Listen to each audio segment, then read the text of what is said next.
ያው እንደነገርኳችሁ ነው ካምፓኒው ስለምሰራ አርብ ቋሚ ረፍታችን ነው። ስለዚህ አርብ ቸርች እንሄዳለን። ፍሪ ነው ራሳችንን ችለን ስለምንኖርና በዛ ሰዓት ላይ በጣም በሚገርም ሁኔታ ኢየሱስ በሙላት ይሰበካል እዛ ቤተክርስቲያን ሰማሁት። ግን ኦርቶዶክስ እንትን ነው እዛ ቅዳሴው አለ ታቦቱም ያለው ነገር አለ። ግን በቃ ሊገለጥ በማይችል ነገር ውስጥ ግን ኢየሱስ የሚለው ነገር ጎልቷል በደንብ። እኔ ኢየሱስ የሚለውን ነገር እዛ ቤተክርስቲያን ውስጥ ነው የሰማሁት። ኢትዮጵያ ውስጥ ዛትማች አልሰማሁም ኦርቶዶክስም እያለውና ምንድነው ይሄ ነገር ተባለ። ሲቀጥል ደግሞ የሚመጡትም አገልጋዮች እንዳልኳችሁ ተሐድሶ ናቸው ተብለው የተገለሉ ናቸው። ያ ከኦርቶዶክስ ተወግዘው አልወጡም እንጂ በዛ መልኩም ያልፉ ናቸው። እንደዛ መስሎ በጣም እየገረመን እያለ በቃ በዛ መገለጥ ውስጥም በዛ ነገር ውስጥም አባታችን ቀሲስ ተስፉም እያገለገለን እየመከረንም ያው ንስሐ በሚባለው ነገር ንስሐ ገብተን የንስሐ አባት ሲባል የምናማክረው እሱን ነበር ስደት ዓለም ላይ እንደዚህ ብዬ ልነግራችሁ የማልችለው ቻሌንጅ ነው የነበረው። ማለት እኔ እግዚአብሔር ይመስገን በአንድም በሌላም ዱባይ ላይ ያንን ሁሉ ዓመት 13 ዓመት ስኖር በጣም ጥሩ ነገር ነው የገጠመኝ። እውነት ለመናገር ግን ብዙ የህይወት መስመር ውስጥ የሚያልፉ ወንድምቶች ነበሩ። ያው ታውቁታላችሁ የአረብ ሀገር ኑሮና አይረሳኝም። ፖሊሶች ሲመጡ ቀሲስ ተስፉ ፖሊስ መጣ እባክህን አድነን ማለት አሁን ላይ ሳስበው አንዳንድ ጊዜ እግዚአብሔር የሚሰጣችሁም ሰው ዋጋ አለው ለማለት ነው። እዚች ጋር ይችል ልናገርና በዛ መሃል በጣም በቃ ስትረስ አድርጎ በቃ ነገሩን አፈነዳው ብዬ በሚባል ደረጃ ወንድማችን መምህር አሰግድ ሳህሩ ሲመጣ ነው እኔ በትክክል እዛ ቤተክርስቲያን ላይ የደረስኩት። ቤተክርስቲያኑ ቆይቷል ከተመሰረተ፣ ግን እኔ ደረስኩት እሱ ሰዓት ላይ ነው እና ዕብራውያንን እያስጠናን ያው ስለ ኢየሱስ ክርስቶስ በጣም በቃ እንዲች ብሎ ቃል ሌላ ማርያም፣ ሚካኤል፣ ገብርኤል ምናምን የሚል አንድም ነገር የፍጡር ስም ሳይጠራ ኢየሱስ ኢየሱስ ኢየሱስ እያለ በጣም ረጅም ሰዓት ይሰብካል። ከዛ ስለ ስቅለቱ የጌታ የኢየሱስ ችንካር ይልና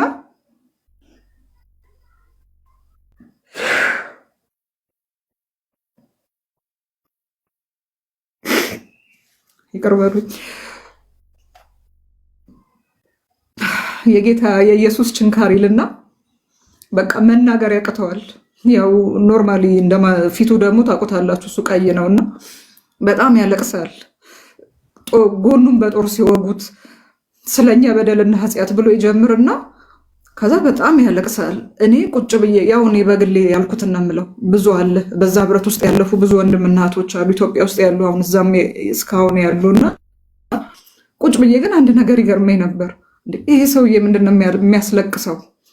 ማለት ስለ ኢየሱስ ተናግሮ ስለ ኢየሱስ ስቅለት መናገር ሲጀምር እመኑኝ ቢያንስ 10-15 ደቂቃ ያለቅሳል ጸጥ ብሎ መድረክ ላይ ማለት ነው። በጣም እገረማለሁ። ምን አይነት ፍቅር ውስጡ ቢገባ ነው? ምን አይነት ነገር ውስጡ ቢገባ ነው እንደዚህ ሊናገር የሚችለው? በቃ ያለቅሳል ከምነግራችሁ በላይ። ከዛ ያው የረፍት ጊዜ ተጠቅሜ መጥቶ ባረፈበት በአባታችን ቀሲስ ተስፉ እንዳለ ቤት ላይ እዛ ቁጭ ብሎ ደግሞ ያስተምራል፣ ይመክራል። እግዚአብሔር ከዛኛው ቤት ጀምሮ የዲዘርኒንግ ስፕሪት በሚለው በእንትን ምንድነው የሚባለው የአጋንንትን የመለየት መንፈስ በጣም መናፍስትን የመለየት መንፈስ በጣም አለበት። እግዚአብሔር ጸጋውን ሰጥቶታልና በጣም ብዙ ይለፋል ማለት ከምነግራችሁ በላይ ነው። አንድ ዘመን ላይ አስታውሳለሁ ዱባይ በአንድ እግሯ በቃ ይሄ አገልጋይ ከዚህ ሀገር ይውጣልን ብለው እስከሚሉ ድረስ ኢሉምናት የሚባለው መንፈስ በጣም ፈልቶ እዛ ሀገር ላይ ያገለገለበትን ጊዜ አስታውሳለሁና ጠየቅኩት ተጠግቼ እስከዛ ድረስ ያቺን ቀን አሴን እስካናገርኩበት ጊዜ ድረስ የሚገርማችሁ ነገር መጽሐፍ ቅዱስ ጥቁር ይሁን ቀይ አላውቀውም፣ ግን እንዲሁ ቸርች እንመላለሳለን አየዋለሁ። በጣም ያለቅሳል። ከዛ ጠየቅኩት ወንድም ያሴለ ምንድን ነው ሁልጊዜ መድረክ ላይ ስናይክ በጣም እያለቀስክ ነው ስለው ጊዜ እንዴት ብዬ ላስረዳሽ እህት ያለ ካልነካሽ መንፈሱ ካልተነካካሹ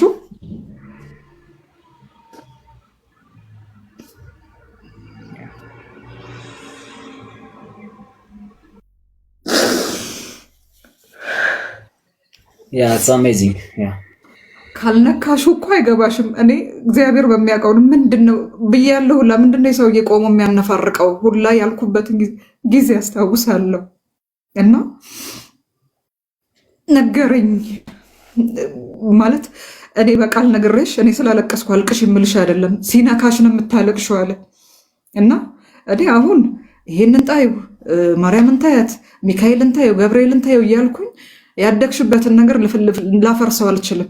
ደግሞ በጣም የሚገርመኝ ያኔ አይደለም አሁን እስከቆምኩበት ጊዜ ድረስ ለጌታ ያለው ቅናት ሰዎችን የሚረዳበትና የሚረዳበት ትዕግስቱ ይገርመኛል። የእውነት ማለት ነውና ነገረኝ ቁጭ አድርጎ ከኦሪት ዘሌዋውያን ጀምሪ፣ ኦሪት ዘሌዋውያን አንብቢ መጀመሪያ፣ ቀጥሎ ዕብራውያንን አንብቢ፣ ሮሜን አንብቢ አለኝ። እነዚህ መጽሐፍ ቅዱሶች እነዚህን እግዚአብሔር ቃሉ አንብበሽ ምንም አይነት ጥያቄ ከተፈጠረብሽና ይሄ ቃል ካልነካሽ እውነትም እኔ እግዚአብሔር አገልጋይ አይደለሁም አለ። ማመን ነው የሚያቅታችሁ? ምን ማለት ነው አልኩት። ከዛ የዛን ሰዓት 66ቱ 81ዱ 80ዱ ምናምን የሚባልም ነገር አላውቅም፣ ግን ሁላችንንም እንደመናገር እንደሚመግበው ነገረኝና አንቺ መጽሐፍ ቅዱስ ይሄንን አንብቢው፣ ይሄኔ ጥያቄ ካለሽ ትነግሪኛለሽ፣ ግን 100% እርግጠኛ ነኝ ራሱ ቃሉ ይመልስልሻል አለኝ። ማለት ማሰብ ነው የሚያቅታችሁ? እቤት ገብቼ ከመቼው አንብቤ ከመቼው የሆነ ነገር ማለት ውስጥ የነበረው እስቲ እሱ ኢየሱስ ብሎ እንደሚያለቅሰው እኔ እንዴት ነው የማለቅሰው ብዬ በጣም ጓጓሁኝና መጽሐፍ ቅዱሱን ከእጁ ተቀበልኩት። ቤት ገባሁኝ። ያው እንደነገርኳችሁ ነው ማታ ማታ ተመላላሽ ሰራተኛ ስለነበርኩኝ እንደ አረብ ቤት 24 ሰዓት እንደዚህ ልንሰራበት የሚችለው አጋጣሚ ስላልነበር ተቀበልኩት፣ አነበብኩኝ። ከዛ በቃ ሮሜን ሳነብ ደም እንባ ማልቀስ ጀመርኩኝ። ከዛ በጣም ጭራሽ የእውነት እንደው ለእንትን ምንድን ነው የሚባል መገበስ ፈልጌ አይደለም፣ ሮሜንና ዕብራውያን በአንድ ሌሊት ነው የጨረስኩት። ለካ እውነቱን ነው። ከዛ አለኝ እነዚህ ከቀረሽ ትነግሪኝና በቃ ሊነካሽና በትክክል ሊሆን የሚችለው እስኪ ዮሐንስ ወንጌልን አንብቢው አለኝ። ከዛ ያው ጊዜያዊ ስልክ ስለነበረው አሴ ብዬ ስልኩን ተቀበልኩትና ወደ ቤት ሄድኩኝ። የዮሐንስን ወንጌል አሁን እሱንም ነግራችሁ አሁን እስከ ቆምኩባት ደቂቃ ድረስ ከዛ ከኦርቶዶክስ እስካሁን ድረስ የዮሐንስ ወንጌል ስፔሻሊ ምዕራፍ 19ን ላነበው ስጀምር አልችልም በቃ። ከዛ ኢየሱስ ማነው ጲላጦስም ኢየሱስን ይዞ ገረፈው የሚለው ቃል ጋር ስደርስ ቢያንስ ያለማጋነን ከ1 ሰዓት በላይ ቆያለሁ ያንን ቃል አንብቤ ለመጨረስ። ከዛ ገባኝ እንዴ አሰብኩት፣ ኢየሱስ አምላክ ነው፣ ኢየሱስ ትልቅ ጌታ ነው እንዴ። ጲላጦስ የአንድ ሀገር ገዢ ነው ማለት ሰው ነው። ሰው አምላክን እንዴት ይገርፋል? ሰው አምላክን እንዴት ይገርፋል እያለ ጭንቅላቴ ተምታታብኝ። ያለማቋረጥ አነባለሁ፣ ያለማቋረጥ ማለት ነው። በቃ ወደሱም ወደ አባታችን ቀሲስ ተስፎ ቤት እዛን ያረፈው ወደዛም ሲሄድ ውስጥ ያለቅሳል። ታክሲ ውስጥ ባስ ውስጥ ሆኜ ያለቅሳለሁ። መንገድ ላይ እምባዬን እያዘራው ሄድኩ። ለካ እውነትህን ነው አልኩ። ሲያየኝ አለቀሰ። ጥያቄ ኖሮሽ ነው አለኝ። አይደለም ማሴ እንዲህ ያልከኝ እንደዚህ ነው። በቃ ጥያቄው ቃሉ መልስ እንደሚሆን ሻወቅኩኝ አለ። ለዛ ነው የምነግራችሁ። እውነት ነው፣ የእውነት ነው። አሜን። ይሄን ያገኘንበት ቀን ይባረክ። አሜን።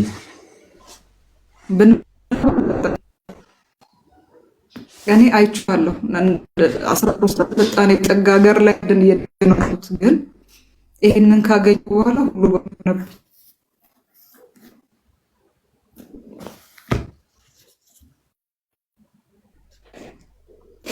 እህቶቼ ወንድሞቼ ስልቹ ያው የለኝንም ኢሞሽን ፊት ለፊት እየገለጹ የምናገረውና እግዚአብሔር አምላክ የተንቆጠ ባርክ። ከዛ አሜን በቃ ውጤ ላይ ገባ።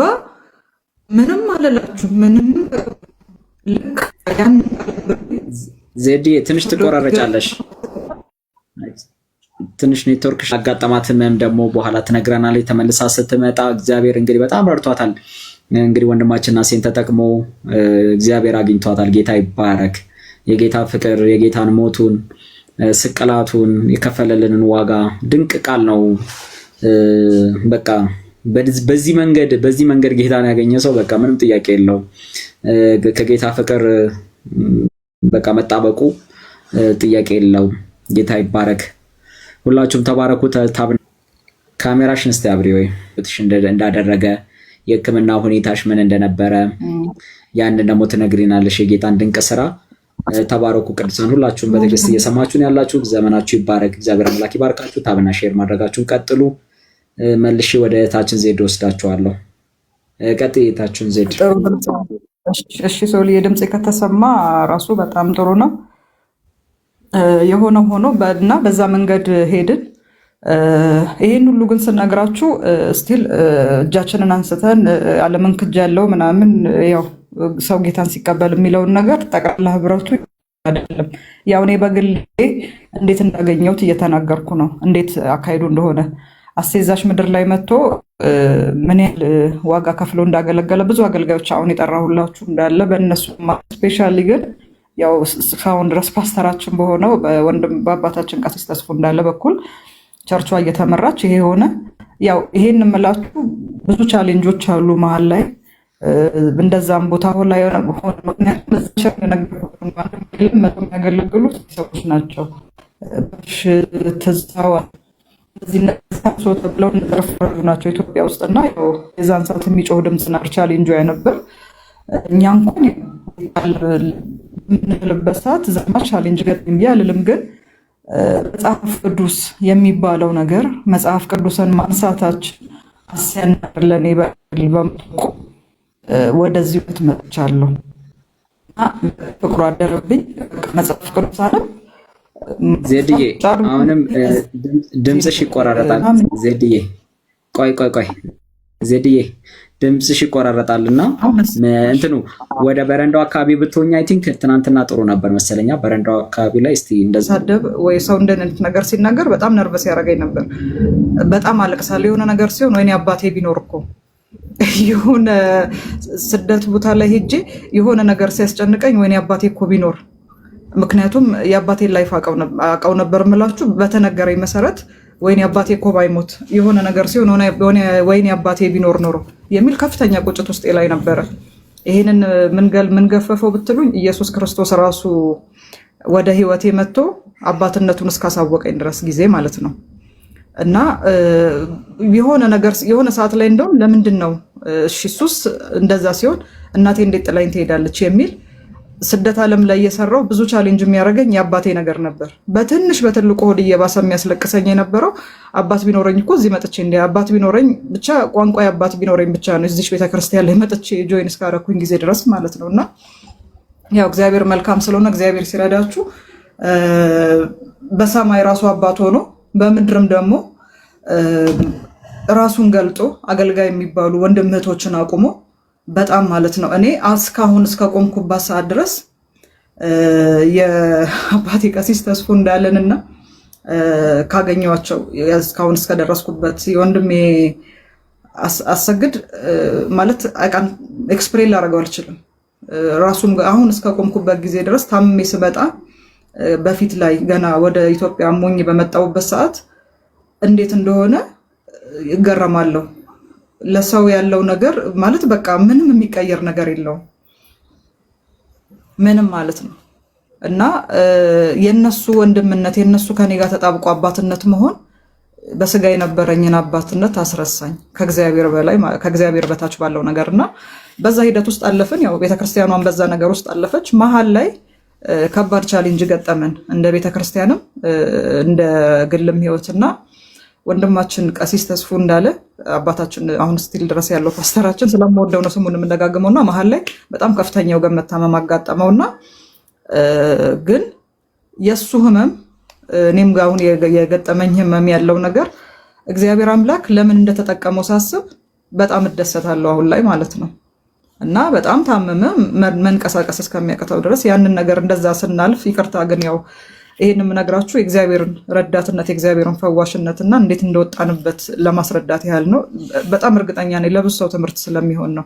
በጣም ለብዙ ሰው በነገራችን ላይ ካሜራ ማያቸው ከካሜራ ጀርባ ሆነው ትውልድን የሚያንጹና የሚያገለግሉ አመላችንን ያለንን ነገር ተሸክመው እዚህ ያደረሱን ብዙ ወንድም አባትና አገልጋዮች ስላሉ እነሱንም መናገር ስላለብኝ ነው እንጂ ያው ክብሩ ለጌታ ነው። ሰዎች እንዲድኑ ነው ይሄ ፕሮግራም። እኔም ሶልም በጸሎት በብዙ ምጥ እዚህ ድረስ የደረስ ነውና የሆነው ሆኖ በዛ ሰዓት ላይ በቃ ቸርቹ ጥሩ አልነበረም። ወደ መከፋ እንዴት ብለበላችሁ በቃ ጥሩ ያልሆነ ነገር ተፈጠረ። እሱ ሲታመም ያው እረኛው ከተመታ እንግዲህ መንጋው ነውና በጣም እሱ ታሞ ባለበት ሰዓት ላይ እዛ በታመመበት ሰዓት ላይ ግን መንፈስ ቅዱስ ተገናኘ። እኔ የሆነ ሰዓት ላይ ኢየሱስ ኢየሱስ እያለ እንደነገርኳችሁ ነው ብዙ ያበዛል ላሴ እንደዚህ እያስተማረ አንዳንድ ጊዜ የሆነ ቀራሪ የሚባል ነገር አለ፣ ጭላንጭል ነገር አለና ጉባኤ ተዘጋጅቶ ላይክ አሁን ኮንፈረንስ በምንለው አይነት ነገር ነው ተዘጋጅቶ ሲዘመር አንድ ወንድማችን ታምራት የሚባል ዘማሪ ያለ አሁን እየተረድቶት እሱም በጌታ ሆኗልና እንዲሁ ዝም ብዬ በግል አወራሁትን የምለው ያው አንዳንዴ ህዝብን ቀስ እያለን ነው የምናስተምረውና እንደው ይሄን የሶስት የጌታ ስትዘምር አንድ የማርያም መዝሙር ብትዘምር ብዬ አልኩት። በድፍረት እንደዚህ ነው ያልኩት። ጠየኩት ቢሆን ስለው ጊዜ አይ ዜድ እንደዛ ቢሆንማ እኔንም ደስ ባለኝ፣ ግን ምን መሰለሽ መንፈስ ቅዱስ እንደመራን ነው ሲል ጌታ በሚያውቀው መንፈስ ቅዱስ የሚለውን ነገር አወልድ መንፈስ ቅዱስ ኖርማሊ ስላሴ እንጂ እዛ ጋር መንፈስ ቅዱስ ይመራል መንፈስ ቅዱስ ነው ቃል የሚሰጠው እንደዚህ የሚባለው ነገር ዝማሬ መጀመሪያ ከሱ ጋር ሰማ። ከዛ ደነገጥኩኝ። ከሱ ጥያቄ ያንን ነገር ሰማሁና እሺ አልኩትና በህይወት ያውንም ሳስበው የሚያስቀኝ ነገር ነው። መቼም አሴ ነው ስራ ቦታም ኮንኩኝ እያነበብኩ ቃል የሆነ ነገር ከመጣ ስራ ቆምና ደውላለሁ ቀጥታ ይሄ ነገር ምንድነው የሚለው ይልና ይስቅና አንቺ ልጅ ብሎ በአንድም ቀን ቁጣ የለበትም ያስረዳኛል። ከዛ እኔ የምለው አልኩት ሲል ምን ሆነ ነው አሴ ያልኩት፣ ምናልባት ፈል ያረጋችሁ ይችላል እስካሁን ድረስ የሚያስቀኝ ለራሴም ስለሆነ ነውና አሴ ያልኩት ሲል ጊዜ ምን ማለት ነው ሁለት አምላክ አምልኩ ብለን የምታስተምረን? ቀጥታ እንደዚህ ነው ያልኩት ቃል በቃል ማለት ነው። አልገባኝም። ምንም ዛሬው ደግሞ ጥያቄ በጣም ከበድ ያለ ነው ሲል አይ እዚህ ጋር ኢየሱስ ትላለ፣ ቅድም ደግሞ ተዘምሮ አልቆ ወንድማችን ታምራትን ስጠይቀው መንፈስ ቅዱስ እንደመራኝ ነው አለ። እኛን የሚመሩን ኢየሱስና መንፈስ ቅዱስ ነው ወይ ሁለት አምላክ ነው ወይ የሚመራን ብዬ ኖርማሊ ቃል በቃል ጠየቅኩትና በጣም ስቆ ስቲል ያስቀኛል አንዳንዴም ሳስበውና ምን ለማለት ፈልገ ቆይ አንቺ ምንድነው እንደዚህ የምትፈለፊው ምናምን አለኝ። በቃ እኔ በጣም መጠየቅ ማለት በነገራችን ላይ እስከሚገባኝ ድረስ ጠይቃለሁ በጣም ማለት ነው አለቅም ህይወት እስከሆነ ድረስ አይ በጣም እንደዛ አስለቅሰን እንደዛ ከነገርከን በኋላ አሁን ደግሞ መንፈስ ቅዱስ አልመራኝም አለኝ ምንድነው የሚመራን ነገር ስለው በቃ ማለት በቃ ፊቱ ቲማቲም እስኪሆን ነው የሳቀው በሰዓቱ ማለት ነው። በቃ ለዛሬ ፍቀጅልኝ ጥያቄሽ በጣም ያስቃል ብሎ ሳቀ። ለምንድን ነው የምትስቀው? እኔ መልስ ነው የፈለኩት አልኩት። ከዛ በጣም ገረመው። አይደለም እኮ ብሎ ቁጭ አድርጎ መንፈስ ቅዱስ ኢየሱስ ክርስቶስ እግዚአብሔር አብ ያው የሚባሉትን ስላሴዎች በደንብ ብትናርጉ አስተማረኝ። እኔ በነገራችን ላይ ይሄን የምላችሁ እንደነገርኳችሁ ነው። ኢትዮጵያ ውስጥ ስኖር ቀጥታ ወደ አበበሽ ጎበና ገባን። እዛ ህጻናት ማሳደጊያ የመንፈሳዊ አስተማሪዎች መጽሐፍ ቅዱስ የሚያስተምሩ ነበሩ በእርግጠኝነት። እነሱም ኢየሱስ ኢየሱስ ማለት ሲጀምሩ ነው ከዛ ህጻናት ማሳደጊያ የተባረሩትና እዛ ቦታ ላይ ጥያቄ ፈጥሮብኛል። ግን ዛት ማቻ አልሄድኩኝም ሙቀቱም መብሰሉም ስላልነበረኝና እዛ ቦታ ላይ የተረዳሁት ነገር የለም። በቃ ይመጣል ዛሬ እንት ከሌ ነው ነገ እንት ከሌ ነው ነገ ምናምን እያለን እያከበርን እንደዛ ነው የምንኖረው። የድርጅቱ ህግ ነው የመሰለኝ እንጂ የኢትዮጵያ ኦርቶዶክስ ተዋህዶ ሃይማኖት ህግ አልመሰለኝም። የኢትዮጵያ ኦርቶዶክስ ተዋህዶ ህግና ይሄ የሚመለከው ነገር መሆኑን ያወቅኩት ከህፃናት ማሳደጊያ ወጥቼ ከእህቶቼ ጋር በምኖርበት ሰዓት ነው። ከዛ ጥምቀት በዓል ታቦት ውጪ አልወጣም ደክሞኛል፣ መስቀል ደመራ ውጪ አልወጣም ደክሞኛል። በዛ ነው ጭቅጭቅም የነበረው ኖርማሊ ያው በግል ህይወትም እና ይሄንን ነገር እያሰብኩኝ ነው እንትን ያልኩት። ከዛ በኋላ ጠየቅኩት። ያው አሴ እግዚአብሔር ይባርከው መብራራት በሚችልበት መንገድ አብራራ። እሱ ያው ጊዜውን ጨርሶ ሲመለስ ያው አባታችን ቀሲስ ተስፉ እንዳለ በዛ መልኩ እንትን አሉን። ያው ያቆምኩላችሁ እሱ ከዛ ህመም በኋላ እግዚአብሔር አምላክ ረዳው። ከዛ በትክክል ማለት ነው በግልጽ እግዚአብሔር አምላክ ያሉትን ነገሮች እንዲሰብር ጣዖት እነዚህ ታቦት ምናምን የሚባሉት ነገሮች ሁሉ ከዛ ቤተክርስቲያን ተጠርገው እንዲወጡ እግዚአብሔር አምላክ ህመም በሚመስል መንገድ አስተኝቶ እግዚአብሔር አምላክ ያንን ነገር አስተማረው። ተሰበሰብን። ያው እግዚአብሔር አምላክ ፈውስን በመጨር እርምጃ ሲቀር ነው እግዚአብሔር አምላክ ጣልቃ ገብቶ ምንም ሐኪም በሌለበት ሐኪሞች ለሞት 1 ሳምንት 2 ሳምንት 1 ወር እያሉ በሚቀጥሩበት ነገር እግዚአብሔር ራሱ ፈውሶ አቆመው። የማንም እጅ ሳይድ ማንም ምንም አይነት ቢላ ላዩ ላይ ሳያርፍ ማለት ነው።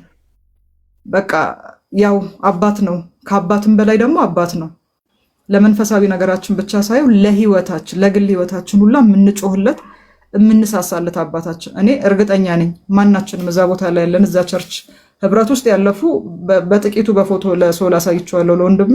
እዛ ህብረት ውስጥ ያለ እድሜያችሁን አይደለም አይናችሁን ስጡት ብንባል ልንሰጠው የምንችለው አባት ነው።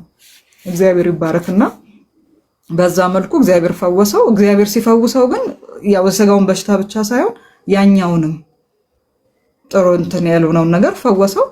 በቃ ኦፊሻሊ አስተማረን፣ ተማረን፣ ደህንነት ተማረን፣ በጌታውን ተጠመቀን። እግዚአብሔር ይመስገን እና በዚህ መልኩ ኦፊሻሊ ተናገርን። በቃ ተለይተን ወጣን። መቅረት ያለብን እግዚአብሔር የረዳን ሰዎች ቀረን።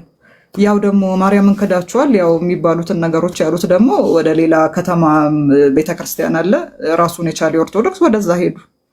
እንግዲህ እግዚአብሔር ከዛ ዘመን ጀምሮ እስካሁን ኦልሞስት እኔ 10 ዓመቴ ነው ያልፈኛል በጌታ እንኳን ኮንኩኝ ማለት ነው እኔ በግሌ እና እግዚአብሔር በጣም ረዳን። ወደዚህ እውነት መጣን። ግን መሰረቱን ጥሎልን ሄደው ለእኔ በተለይ አሴ ነው። መቼም ስለሱ ተናግሬ እንኳን አልጠግብም እውነት ለመናገር እንኳን ስለ ጌታና በቃ ውጥት ነው ያለልኝ። ከዛ እንደነገርኳችሁ ነው የዘፈን ሱስ ስለነበረብኝ ልክ ጌታ በትክክል ተጠምቄ ስወጣ ተጠቀጠቀ መዝሙር ውስጤ ከምነግራችሁ በላይ። በቃ በሄድኩበት መዘመር ነው። ስራ ቦታ በስፒከር ለቅቄ መዘመር ነው። በጣም ሙዚቃ የተባለው ነገር ሙልጭ ብሎ እንዲወጣልኝ ይፈልግ ነበር። ከዛ አጎንብሼ ቃሉን ሳነብ ድንግል ማርያም ለካ እንደኔ ከሐዋርያት ጋር ጸሎት የምትተጋ ነበረች። እኔ ባይዘው ጸሎትን በትክክል የተማርኩት ከድንግል ማርያም ህይወት ነው እና በቃ በጣም በብዙ ይተጋል። መናፍስትም በመለየት ያገለግላል። በብዙ ዋጋ ከፍሎ አገለገለ።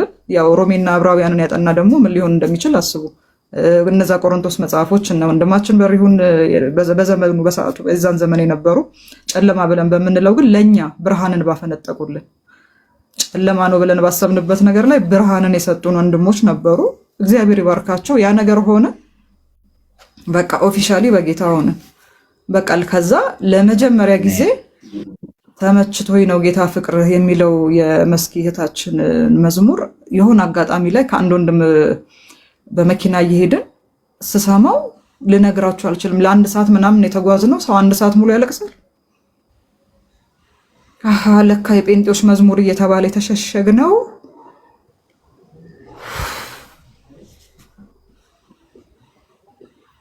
ያ አይዞሽ እህታችን ዜድ ጌታ ኢየሱስ ይመስገን፣ ጌታ ይባረክ። እውነት ነው። ጌታ ይመቻል፣ ጌታ ይመቻል። ከዛ በመቀጠል ይቀጥላል ዝማሬው። አጠገቤ ነህ ይላል ወንድሜ ተከስተ ጌትነት። እንዴ ምንድን ነው ተሸውደን የኖር ነው የተደባበቅነው ነገር ምንድን ነው ነበር? መድኃኒት ተደብቀን ነው ለካ የኖር ነው ዘመናችንን ሙሉ። እንደውኛ እውነቱን ለመናገር እዛ ቸርች ውስጥ የነበርን ሰዎች እንደውም በጣም ጌታ ረድቶናል ከምነግራችሁ በላይ። ለምን ብትሉ በቃ እነ በጋሽ እነ አሴ እነ ትዜ በመምጣታቸው ቢያንስ ግማሽ % አትርፈናል። እኔ አሁን ላይ ያለውን የኦርቶዶክሱ ጥንቅጥ ሳስበው በጣም ልቤ ይነካል። ያ ጌታ ይባረክ ዘዴ። በዛውም በቃ ያው ጌታን ያገኘሽበትን መንገድ ነግረሽናል እና ጌታ ይባረክ፣ እግዚአብሔር ይመስገን። ወንድሞች እህቶችን ተጠቅሞ በህይወትሽ ድንቅ ነገር አድርጓልና ጌታ ይባረክ። በዛ ውስጥ ስለ እንግዲህ ወደዚህኛው ደግሞ እንግዲህ መንፈሳዊውን ደግሞ ህመማችንን ጌታችን ኢየሱስ ክርስቶስ በደሙ ፈውሶናል። ከእንደገና ደግሞ እስቲ በስጋ ደግሞ ስላጋጠመሽ ህመምና ጌታችን ኢየሱስ ክርስቶስ ደግሞ እንዴት እንደፈወሰሽ የህመሙ ሁኔታ፣ ሆስፒታል የቆየሽባቸውን ጊዜያቶች፣ ሐኪሞች ምን እንዳሉሽ፣ ከዛ በኋላ መፍትሄዎች ውስጥ ምን እንደነበሩ በእነሱ እይታ፣ በሰው እይታ ጌታ ኢየሱስ ክርስቶስ ደግሞ ያደረገውን ተአምራት እሱንም በዛው ቀጥለሽ እንድትናገሪ ነው። ተባረኪ። በነገራችን ላይ ሶልዬ ልክ ነህ። ግን ይቺን ነገር ልበልና ልለፍ። እኔ እውነቱን ለመናገር እንደነገርኳችሁ ነው ስለ ድንግል ማርያም በጣም አድምቼ መናገር እፈልጋለሁ። ማለት በቃ ሰው ለምንድን ነው ከዚህ መጽሐፍ ጋር የሚታገለው ነው ጥያቄው። ነገርኳችሁ። መንፈስ ቅዱስ ማለት ምን ማለት ነው? መንፈስ ቅዱስ የሚባለው ነገር በራልን። ከዛ በኋላ ሄድኩኝ ሳነበው፣ እንዴ ድንግል ማርያም የምትተጋ ሴት ናት። ድንግል ማርያም በጣም ዲሲፕሊን የሆነች ሴት ናት። ከዛ ዮሐንስ ወንጌል ላይ ሲሄድ እርሱን ስሙት አለች። እንግዲህ ራሷ ድንግል ማርያም ኢየሱስ ክርስቶስን ስሙት ካለች ታዲያ ወዴት ነው እኛ ልንሄድ የምንችለው? ዛሬ ኢትዮጵያ ታምሜ ከመጣው ኦልሞስት 2 ዓመት ሊሆነኝ ነው። አሁን ከመጣው ነው በተለይ መሀል ላይ ካለችው እቴ ጋር መነጋገር የጀመርነው። ወንድሜ ለ6 ዓመት አያናግረኝም። በጠቅላላ እንደነገርኳችሁ ነው። እናት አባት የሚባል ነገር የለም። እህቶቼ ልጆች ናቸው በጠቅላላ። ምክንያቱም ዱባይ ያን ያህል ዓመትም ልሰራ የቆየሁበት ምክንያት አንደኛ እግዚአብሔር ይመስገን እንደነገርኳችሁ ነው። በጣም የሚገርሙ እንደዚህ ነው ብዬ የማልላችሁ ስደት ሀገር ላይ እንደዚህ አይነት አሰሪ ያለ እንደዚህ አይነት አለቃ አለው ይብላችሁ እስከምትገምቱት ድረስ በጣም የተባረኩ አሰሪዎች ናቸው የነበሩኝ፣ አለቆቼ ማለት ነው። ላይክ 7-8 ዓመት የሰራሁበት የእንግሊዝ ዜግነት ያለባቸው ቤቶች ነበር የምሰራውና መጽሐፍ ቅዱስ በፈለኩ ጊዜ አነባለሁ። በፈለኩበት ጊዜ ተንበርክኬ ጸልያለሁ። ስራ እየሰራው መንፈስ ቅዱስ እንድንበረከክ ውስጤ ላይ ካመጣ ገብቼ ተንበርክኬ ክፍሌ ጸልያለሁ። ምን ነው ሲሉኝ ፕሊስ እላቸዋለሁ። በቃ ሊጠሩኝ ይመጡና የሆነ ነገር ሊያዙኝ ተንበርክኬ ካዩኝ ይመለሳሉ። ዛት ማች ዲሲፕሊን ነበሩ። ይሄን ሁሉ የምላችሁ እግዚአብሔር ሞገስ ሆኖኝ ማለት ነው። እና በጣም እስከምገረም ድረስ እየሰራው ጸልያለሁ። እንደነገርኳችሁ ነው። መዝሙር አዳምጣለሁ፣ ስብከት እያዳመጥኩኝ እነሱ አሉም የሉም ችግር የለባቸው። ያው ፈረንጅ ትንሽ ለቀቅ ያለ ነው መብትን ስለሚያከብርና በዛ ሁላ መሀል ላይ እንደዚህ አይነት ነገሮች ነበሩ። መሀል ላይ ግን በማላቀው ሁኔታ አሉኝ ከምላቸው ከነዚህ ከጥቂት ወንድሜ ጋር ተጋጨን። ምክንያቱስ በቃ ጴንጤ በመሆኔ ብቻ። ይሄን የምላችሁ እንደው ከሰው ከደረሰው በላይ እኔ ጋር ደርሷል ብዬ ላጋንነው ፈልጌ ሳይሆን ዘኦንሊ ቲንግ ማርያም ክደሻል ነው በቃ። አሁን ወንድሜ ሶል በሚነግራችሁ ህመም ውስጥ ሳልፍ የተባልኩት ድንግል ማርያም ስለካድሽ ነው አይደለም። ይሄ የብዙ ኢትዮጵያዊ ወደ ጌታ ሲመጣ የሚባለው ነገር ነው አይደለም።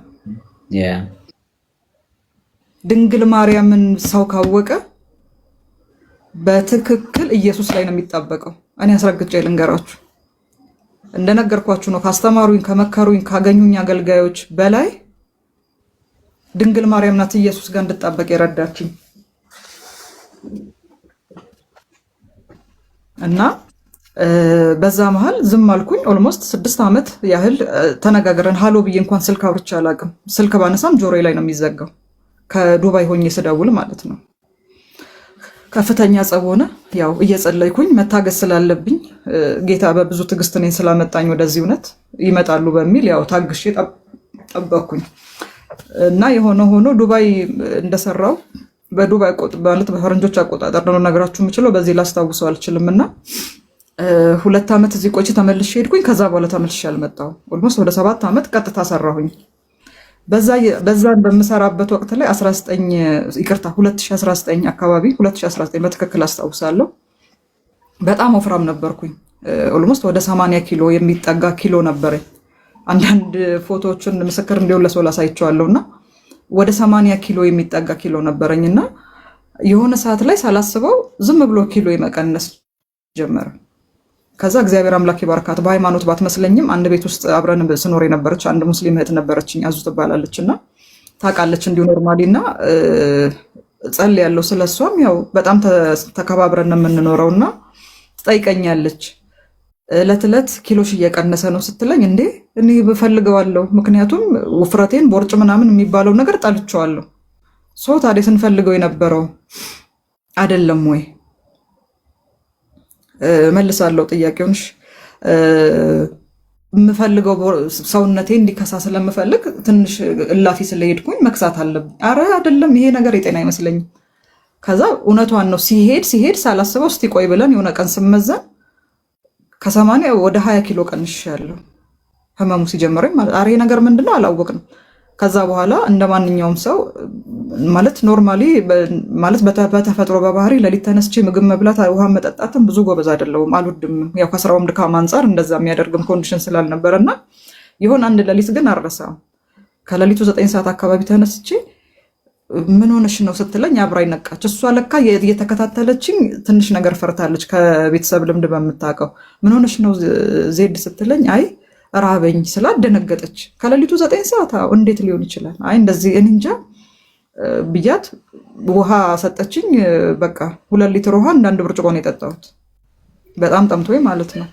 ይሄ ነገር በጣም ያስፈራል፣ ስኳር ሊሆን ስለሚችል ቼክ አድርጊው ስትለኝ ከየት ሊመጣ ይችላል? እኔ ረሃብ የለብኝ ምናምን አልኳት። ያው የነበረኝ እውቀት ከረሃብ ስኳር ይመጣል ነው እና በቃ ቼክ መደረግ አለበት ብላ በጣም በብዙ ግፊት ሆስፒታል ሄድን።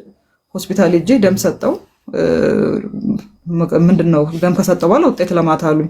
እሺ ብለን አጋጣሚ እሷም ከስራ ስትመጣ ተያይዘን ሆስፒታል ሄድን። ከዛ ልክ ዶክተሯ እንዳየችኝ ከቤተሰባችሁ ስኳር ማን ያመዋል ስትለኝ ከኔ በፊት መሀል ላይ ያለችው እህቴ ትታመም ነበር፣ ኢትዮጵያ እያለች ማለት ነው። እህቴ ያማታል ስላት ደነገጠች በጣም። ታዲያ እህትሽ እያመማት እንዴት መጠንቀቅ አልቻልሽም? ስኳር ከዘር እንደሚተላለፍ አላቅም። የመጀመሪያ ያወቅኩት የዛን ሰዓት ነው እና ስትለኝ አላቅም አልኳት። መጨረሻ ላይ ያው ላሳጥርላችሁና አሁን ስኳርሽ ወደ 350 ገብቷል አለች። 350 ገብቷል ማለት በጣም እላፊ ነው። ከዛ ደነገጠች ጓደኛዬ ማብራኝ የነበረችው። እኔም ደነገጥኩኝ። እንዴት ሊሆን ቻለ? በቃ አንቺ ከምንም ከረሃብም ከንዴትም ከምንም ሳይሆን ቀጥታ ከእህትሽ ነው የመጣው ስትለኝ ከዘር እንደሚተላለፍ ባቅ ኖሮ አስፈላጊውን ጥንቃቄ አደረግ ነበር። አሁንም የመጣሁት ወደ ሆስፒታል ኪሎዬ ስለቀነሰ ነው። በጣም ኪሎ የቀነሰ ራበይ፣ ሌሊት ውሃም እንደዚህ አይነት አክሽኖች ስላየውኝ ነው። ሪፈር ወደ ሌላ ሆስፒታል ጻፉልኝ። ስኳሩ መውረድ አለበት ቁጥሩ። ከዛ ሄድኩኝ ሆስፒታል አስተኙኝና እንትኑን ቀን ምንድነው በግልኮስ የስኳሩ 350 የነበረው እንዲቀንስ ተደረገ። ግን በቃ ያ ነገር እንደተደረገ ሆኖ ስህተቱ እዛ ጋር ጀመረ። ምክንያቱም ታይፕ 2 ነው። ያው ሕክምና ባለሙያዎች እዚህ ካላችሁ ልታገዙኝ ትችላላችሁ። እኔና ያው ከእህቴ ስለሆነ የመጣው እህቴ ታይፕ 2 ነው በሽቷ። ታይፕ 2 ስኳር ያለባቸው ሰዎች ከመጀመሪያው መርፌ ነው መጠቀም ያለባቸው። መድኃኒቱ እንደዛ ነው፣ ኢንሱሊን ነው መታዘዝ ያለበት። ለእኔ መድኃኒት ነው የታዘዘልኝ፣ የሚዋጥ መድኃኒት፣ ከምግብ በፊት የሚዋጥ መድኃኒት። ኢንሱሊንም ያው ከምግብ ታይፕ 1 ነው ኢንሱሊን። እሺ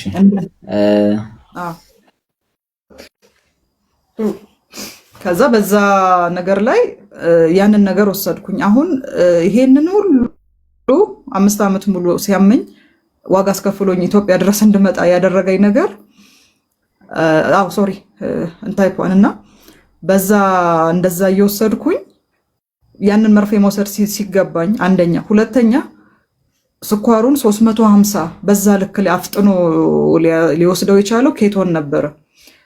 ኬቶን ማለት እንዴት ብዬ ላስረዳችሁ እንደምችል አላቅም። ብዙ የሕክምና ባለሙያዎች ስላላችሁ ትረዳላችሁ። ግን አንድ ሰው ለምሳሌ ስትሮክ ሲመታ በሉት፣ ስትሮክ ሲመታ የሆነ ነገሩ ይጣመማል፣ አይሰማውም። ያ ነገር ወዲያው ካልታከመ በቃ ወደ መግደል ደረጃ ይደርሳል፣ ወይ ቀስ እያለ ያንን ነገር ሽባ ያደርገዋል።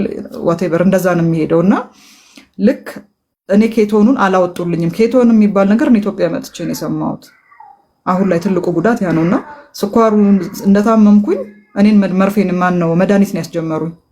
መድኃኒት ወስዳለሁ ግን ለውጥ አላመጣም። ምክንያቱስ መርፌ መውሰድ ስለነበረብኝ የምውጠው መድኃኒት የስኳር ውስጥ ያለውን የስኳር መጠን መቆጣጠር አልቻለም። ከዛ በጣም ከምነግራችሁ በላይ በጣም ከፍተኛ ድካም ከስራው ጋር እንደውም እግዚአብሔር ባርካቸው እንዳልኳችሁን አሰሪዎች ጥሩ ስለሆኑ ረፍት ማድረግ ሲኖርብኝ ረፍት አደርጋለሁ። ከዛ በጣም እየታመምኩ መጣሁኝ። በጣም ማለት ነው ከምነግራችሁ በላይ በጣም እየታመምኩ መጣሁ። አያለው አይወርድም፣ ወስዳለው መድኃኒቱን ሊወርድ አልቻለም። ከዛ ሳላስበው በጣም በተከታታይ እየደከመኝ መጣ። ከዛ በዚህ ሁሉ ነገር ውስጥ የሆነ ሰዓት ላይ አንድም ቀን ኢትዮጵያ ስኖር አንድም ቀን ጥርሴን አሞኝ አያውቅም ነበር።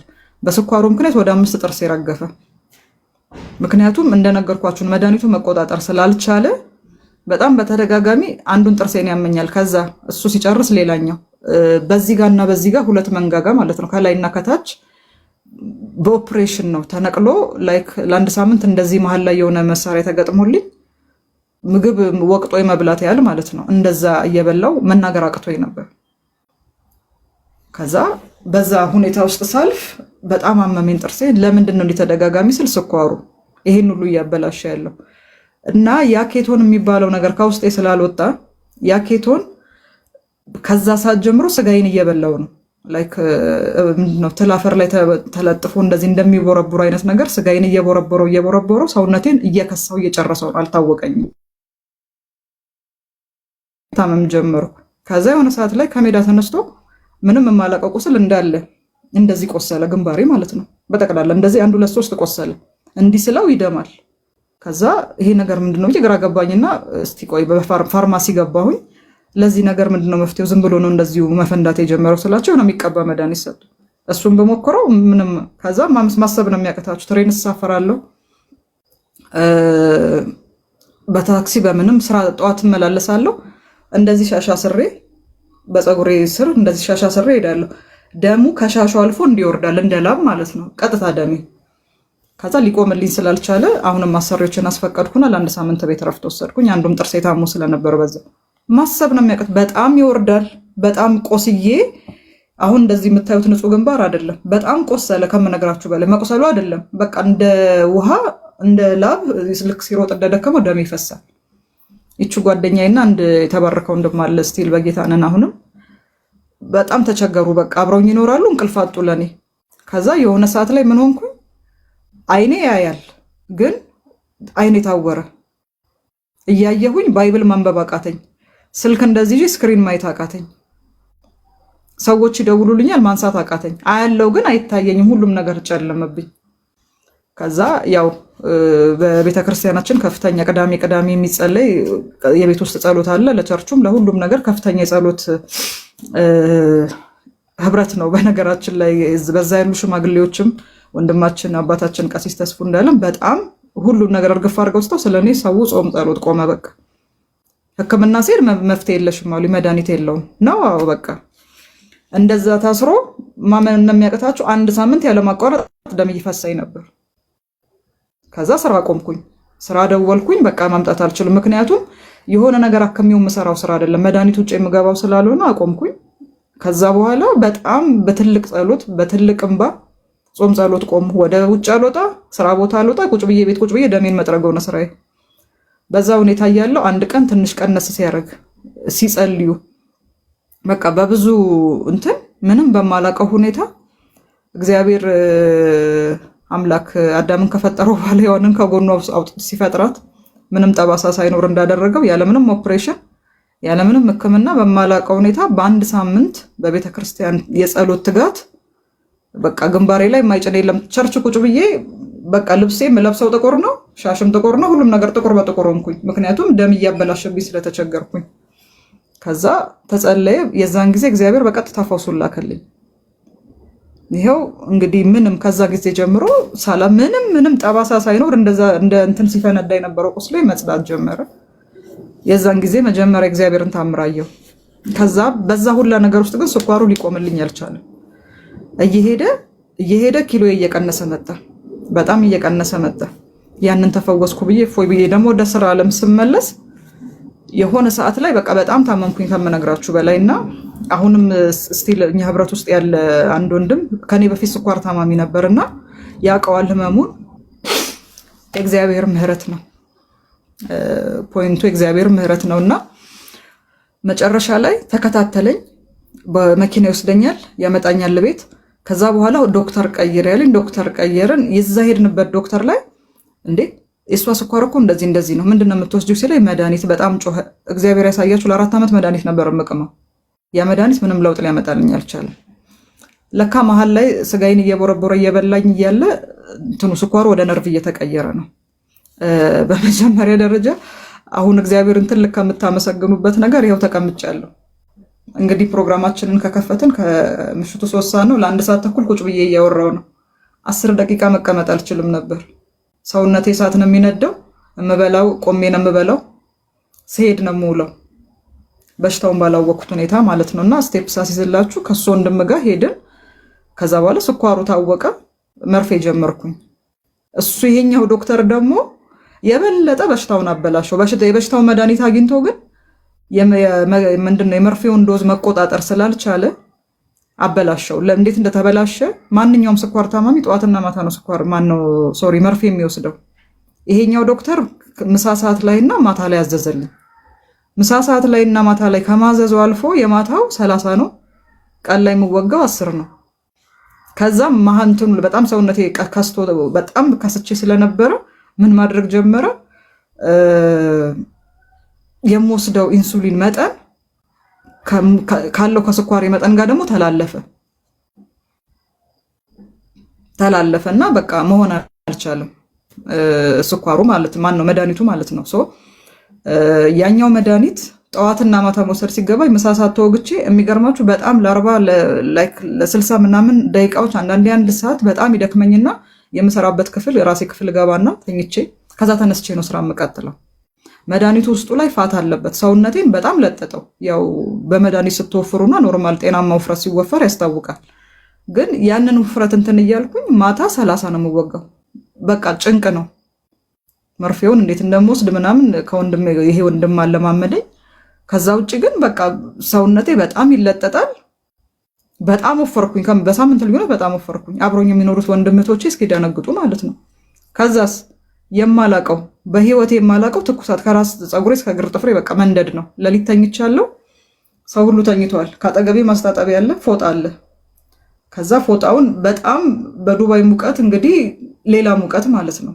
እዛ ሰውነቴ ላይ ፎጣውን ሳስቀምጠው ማመን ነው የሚያቀታችሁ፣ ደርቆ ይነሳል። ከዛ አንዷ እህቴ አበደች።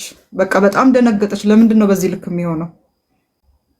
ከዛ አብረውኝ ነው የሚኖሩት። በዚህ ሁሉ ነገር ውስጥ ሳልፍ የሆነ ሰዓት ላይ ልቤን ይሰውረኝና ጸጥ እላለሁ። እንግዲህ ቸርች አብረን ነው እሑድ ለአምልኮ ስንሄድ ተሰባስበን በአንድ ታክሲ አብረን ነበር የምንሄደው። በቃ በጣም ከነበረን ፍቅር የተነሳ ቅዳሜ ስንጸልይ ምናምን እናድርና እንሄዳለን። ከዛ ሁላችንም በጠዋት ነው የምንነሳው። ሁሉም ሰዓቱን ያውቃል። 3-4 ጊዜ እንደዚህ አይነት ሀፕን አድርጓል። ተኝቼ ቢቀሰቅሱኝ የምሰማው ነገር የለም። ቁጭ ብለው ሲያለቅሱ ድንገት ከተኛውበት እነቃለሁ። ሳየው ሰዓቱ ኦልሞስት አልፏል። ምን ሆናችሁን ያልቀስ? ለምንድን ነው ቸርች ማንሄደው ስል ያችኛዋ ታለቅሳለች፣ ይሄኛው ያለቅሳል። በጣም ደነግጣል። ምን ሆናችሁ ነው ስል ይቀሰቅሱኛል። ሲያዳምጡኝ ትንፋሽ ትንሽ አለኝ፣ ግን መንቃት አልቻልኩ። ስንት ጊዜ ሞተች ብለው ማለት ነው። ከዛ በእኔ ምክንያት ቸርች። ከዛ ያው ቀሲስ አባታችን ምን ሆናችሁ ነው የቀራችሁት እንዲህ ሲባል ዜድ ታማ ነው። ከዛ በኋላ ልምድ ሆነ። ከዛ ስተኛ አንዷ ተራ በተራ መቀመጥ ጀመሩ። ይሄንን ሁሉ ፍቅራቸውን ነው የምነግረው። አላቅም እኔ ምክንያቱም በቃ እኔ አይኔን ጨፈንኩኝ ማለት እንደምሞት ስለሚያውቁ አንዳቸው እንቅልፋቸውን መስዋዕት አድርገው ሌሊቱን ሙሉ ያድራሉ። የሆነ ሰዓት ስነሳ እንደዛ። ከዛ ግን ይሄን መርፌ ከጀመርኩ ጀምሮ ትኩሳት ሊያስተኛኝ አልቻለም። በቃ በጣም ሰውነቴ ግላል አይሆንም ብለ በዛ መሀል ላይ ኬቶን የሚባለው ነገር አልወጣም ከውስጡ። ይሄን ሁሉ እየበላኝና እየበዘበዘኝ ያለው ምንድነው? ኬቶኑ ነው። እሱን አላወጡትም። ሁለተኛ የመርፌው ዶዝ እላፊ ነው የሄደው። ከዛ ጠቅላላ እንግዲህ እዛ አልጋው ላይ የምታዩት ቦርሳ አለ።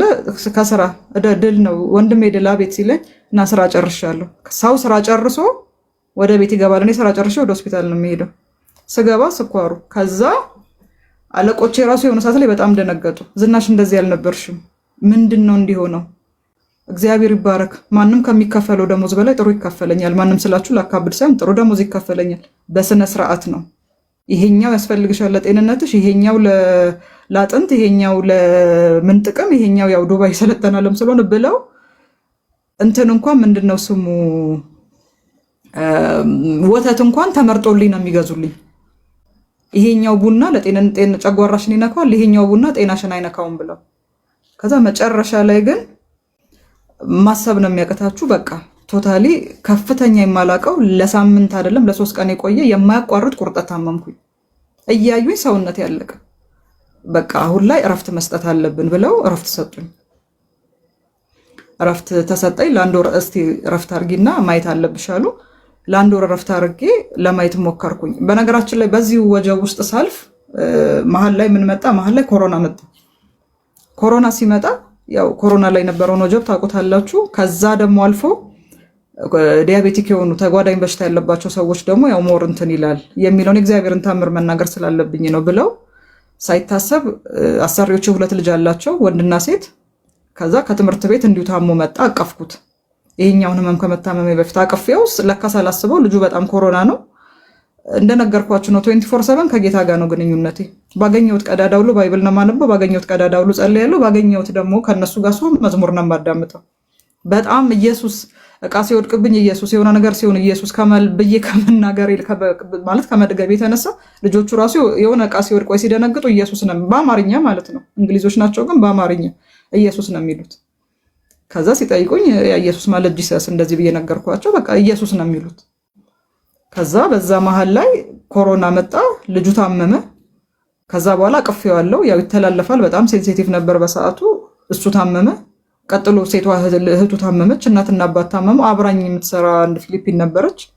እነሱ ሁሉ ታመሙ። አላምን ብሎ 3 ጊዜ ነው ያስመረምሩኝ። 3 ጊዜም ሲያስመረምሩኝ ነፃ ነኝ እኔ። በዛ መሀል ግን በጣም ሰውነቴ ከስቷል፣ ስኳሩም አለ፣ በጣም እያሰቃየኝ ነው። ግን አሁንም ኮሮና ስመረመር እኔ ነፃ ነኝ፣ እነሱ ታመዋል። አሁንም ስመረመር ለ3ኛ ጊዜ እኔ ነፃ ነኝ፣ እነሱ ታመዋል። ምንድን ነው ስትለኝ ቢኮዝ ብዬ ነገርኳት የማመልከው አምላክ። ከዛ በኋላ እውነቴን ነው የምላችሁ አመኑ። በቃ አይደለም የኔ አሰሪዎች፣ የዱባይ መንግስት በዛ ታይም የነበሩ አገልጋዮችም ሰው እኛም ህብረት ውስጥ ያለ ሰው ያውቃል። ለእያንዳንዱ ቸርች ጴንጤዎች ይጸልዩ ተብሎ ነው መልእክት የተላከው በደብዳቤ ማለት ነው። አይደለም የኔ አሰሪዎች፣ የሀገሪቱ መንግስት ማለት ነው። ይሄ ኦፊሻል የሆነ ነገር ስለሆነ ነው የምናገረው። ኢየሱስ ይሄ ነው ስትለኝ በቃ አልኳት፣ ኢየሱስ ነው።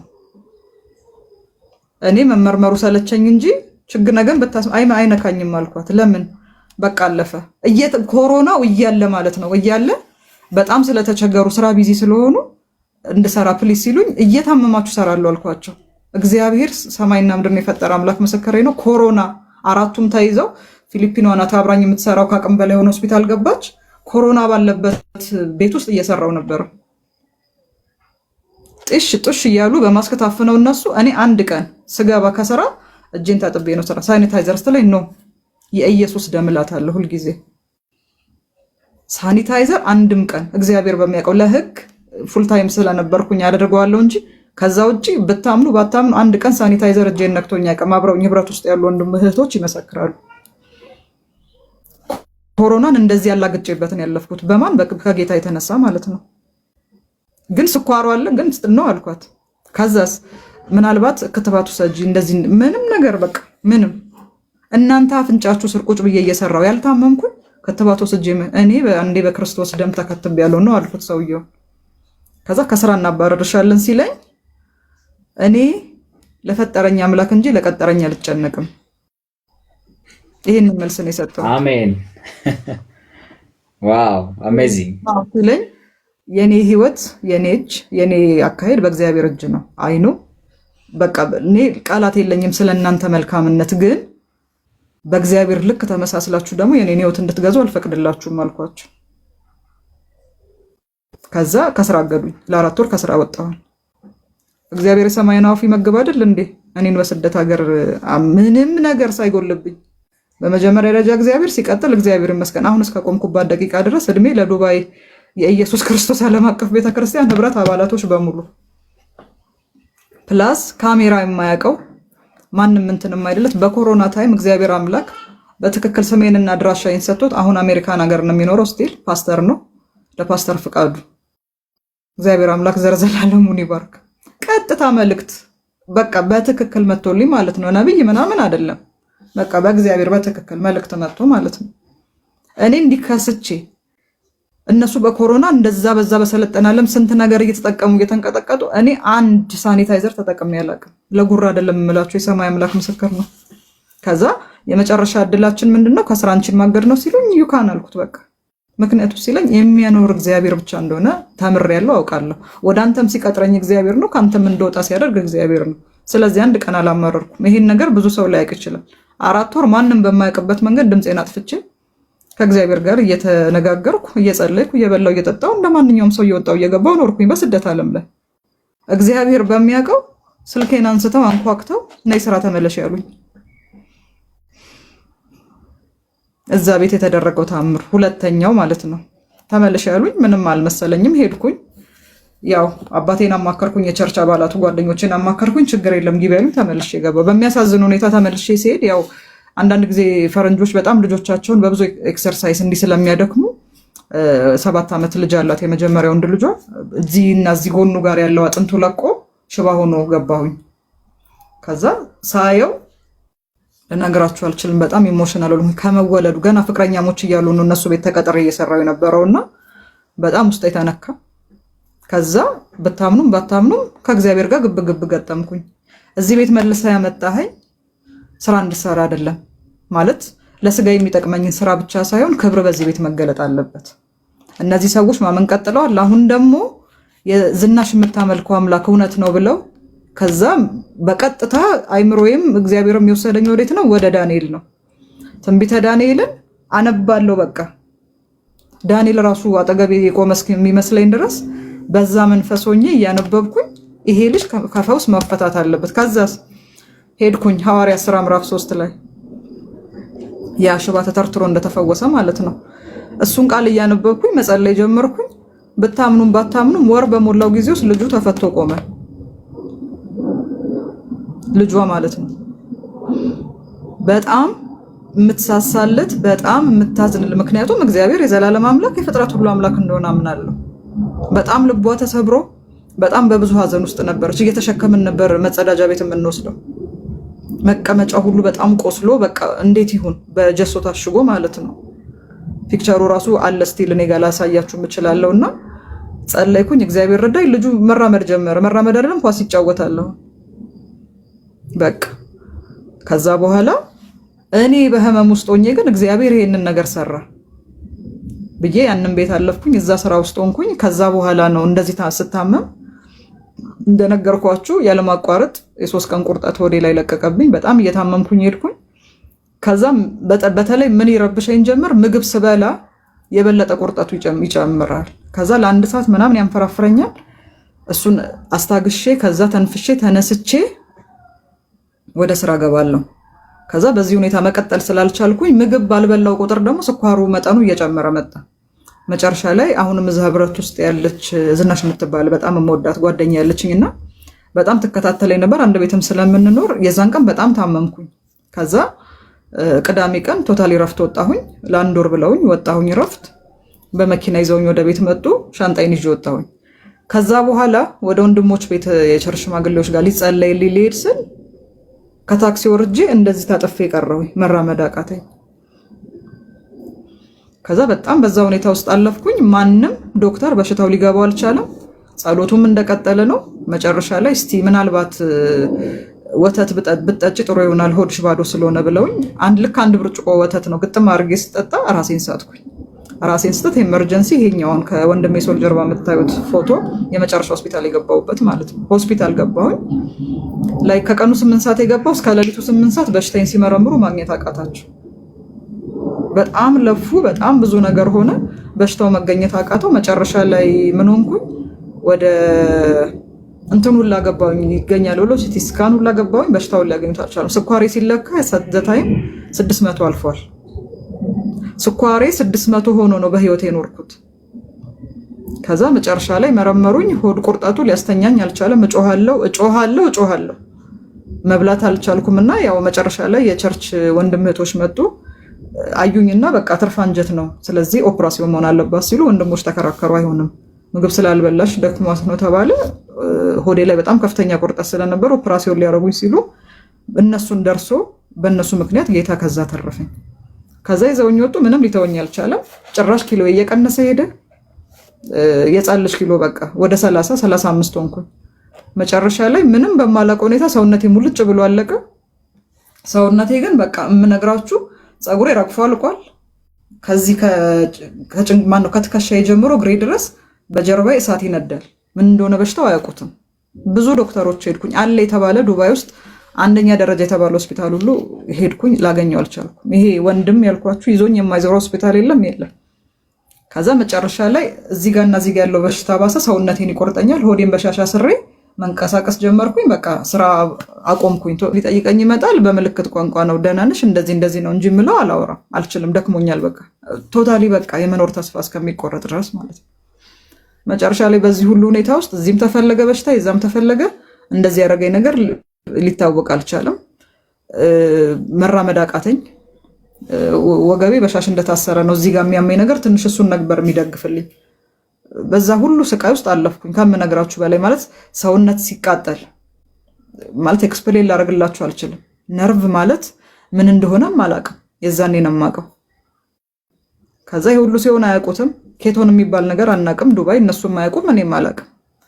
መጨረሻ ላይ እዚህ ያለች 3ኛ እህቴ እንደምንም ብዬ አወራኋት። እንደዚህ ሁኔታ ላይ ነኝ ያሉት። በጣም ደነገጠች፣ አበደች፣ ጮኸች። በቃ በጣም እንዲህ እስክትሆኝ አይ ቢያንስ ብትነግሪኝ መፍትሄውን አይ ችግር የለውም ያው ቤተሰብ ማስደንገጥ ይሆናል ብዬ በአንድም በሌላም ቢሆን መቼ የማይጨክኑም በሚል ዝም አልኩኝ። መጨረሻ ላይ ማስታወቂያ የለቀኩት ቪዲዮ ላይ ያያችሁት ይመስለኛል። አይ ቲንክ እንትን ሆነ እንዳለ ሳላቀው በዛ ህመም ውስጥ እግሬ ማበጥ ጀመረ።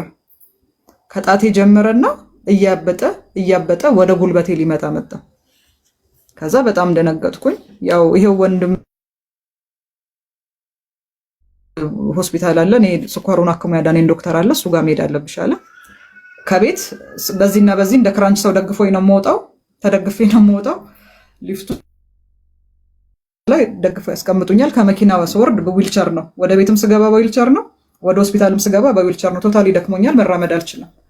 ከዛ ከሆስፒታል ወደ ቤት ከቤት ወደ ሆስፒታል እስከምደርስ ድረስ አንዳንድ ጊዜ ይሄ ትራፊክ የሚባለውን በጣም መንገድ የሚዘጋጋበትን ሰዓት የሚከፈትበትን ሰዓት ጠብቆ ነበር የሚወስደኝ። ምክንያቱም ረዥም ሰዓት መቀመጥ አልችልም። ለሱም ችግር እንዳልሆንበት ካልሆነ በቃ ጮሃለሁ፣ ያቆነጠንጠኛል፣ ወገብ የማይችልም ሰውነቴን ማቃጠል ይጀምረኝ። የሆነ ነገር ላይ ስቀመጥ ፎጣ እያነጠፍኩ ነው የምቀመጥ ሆነብኝ።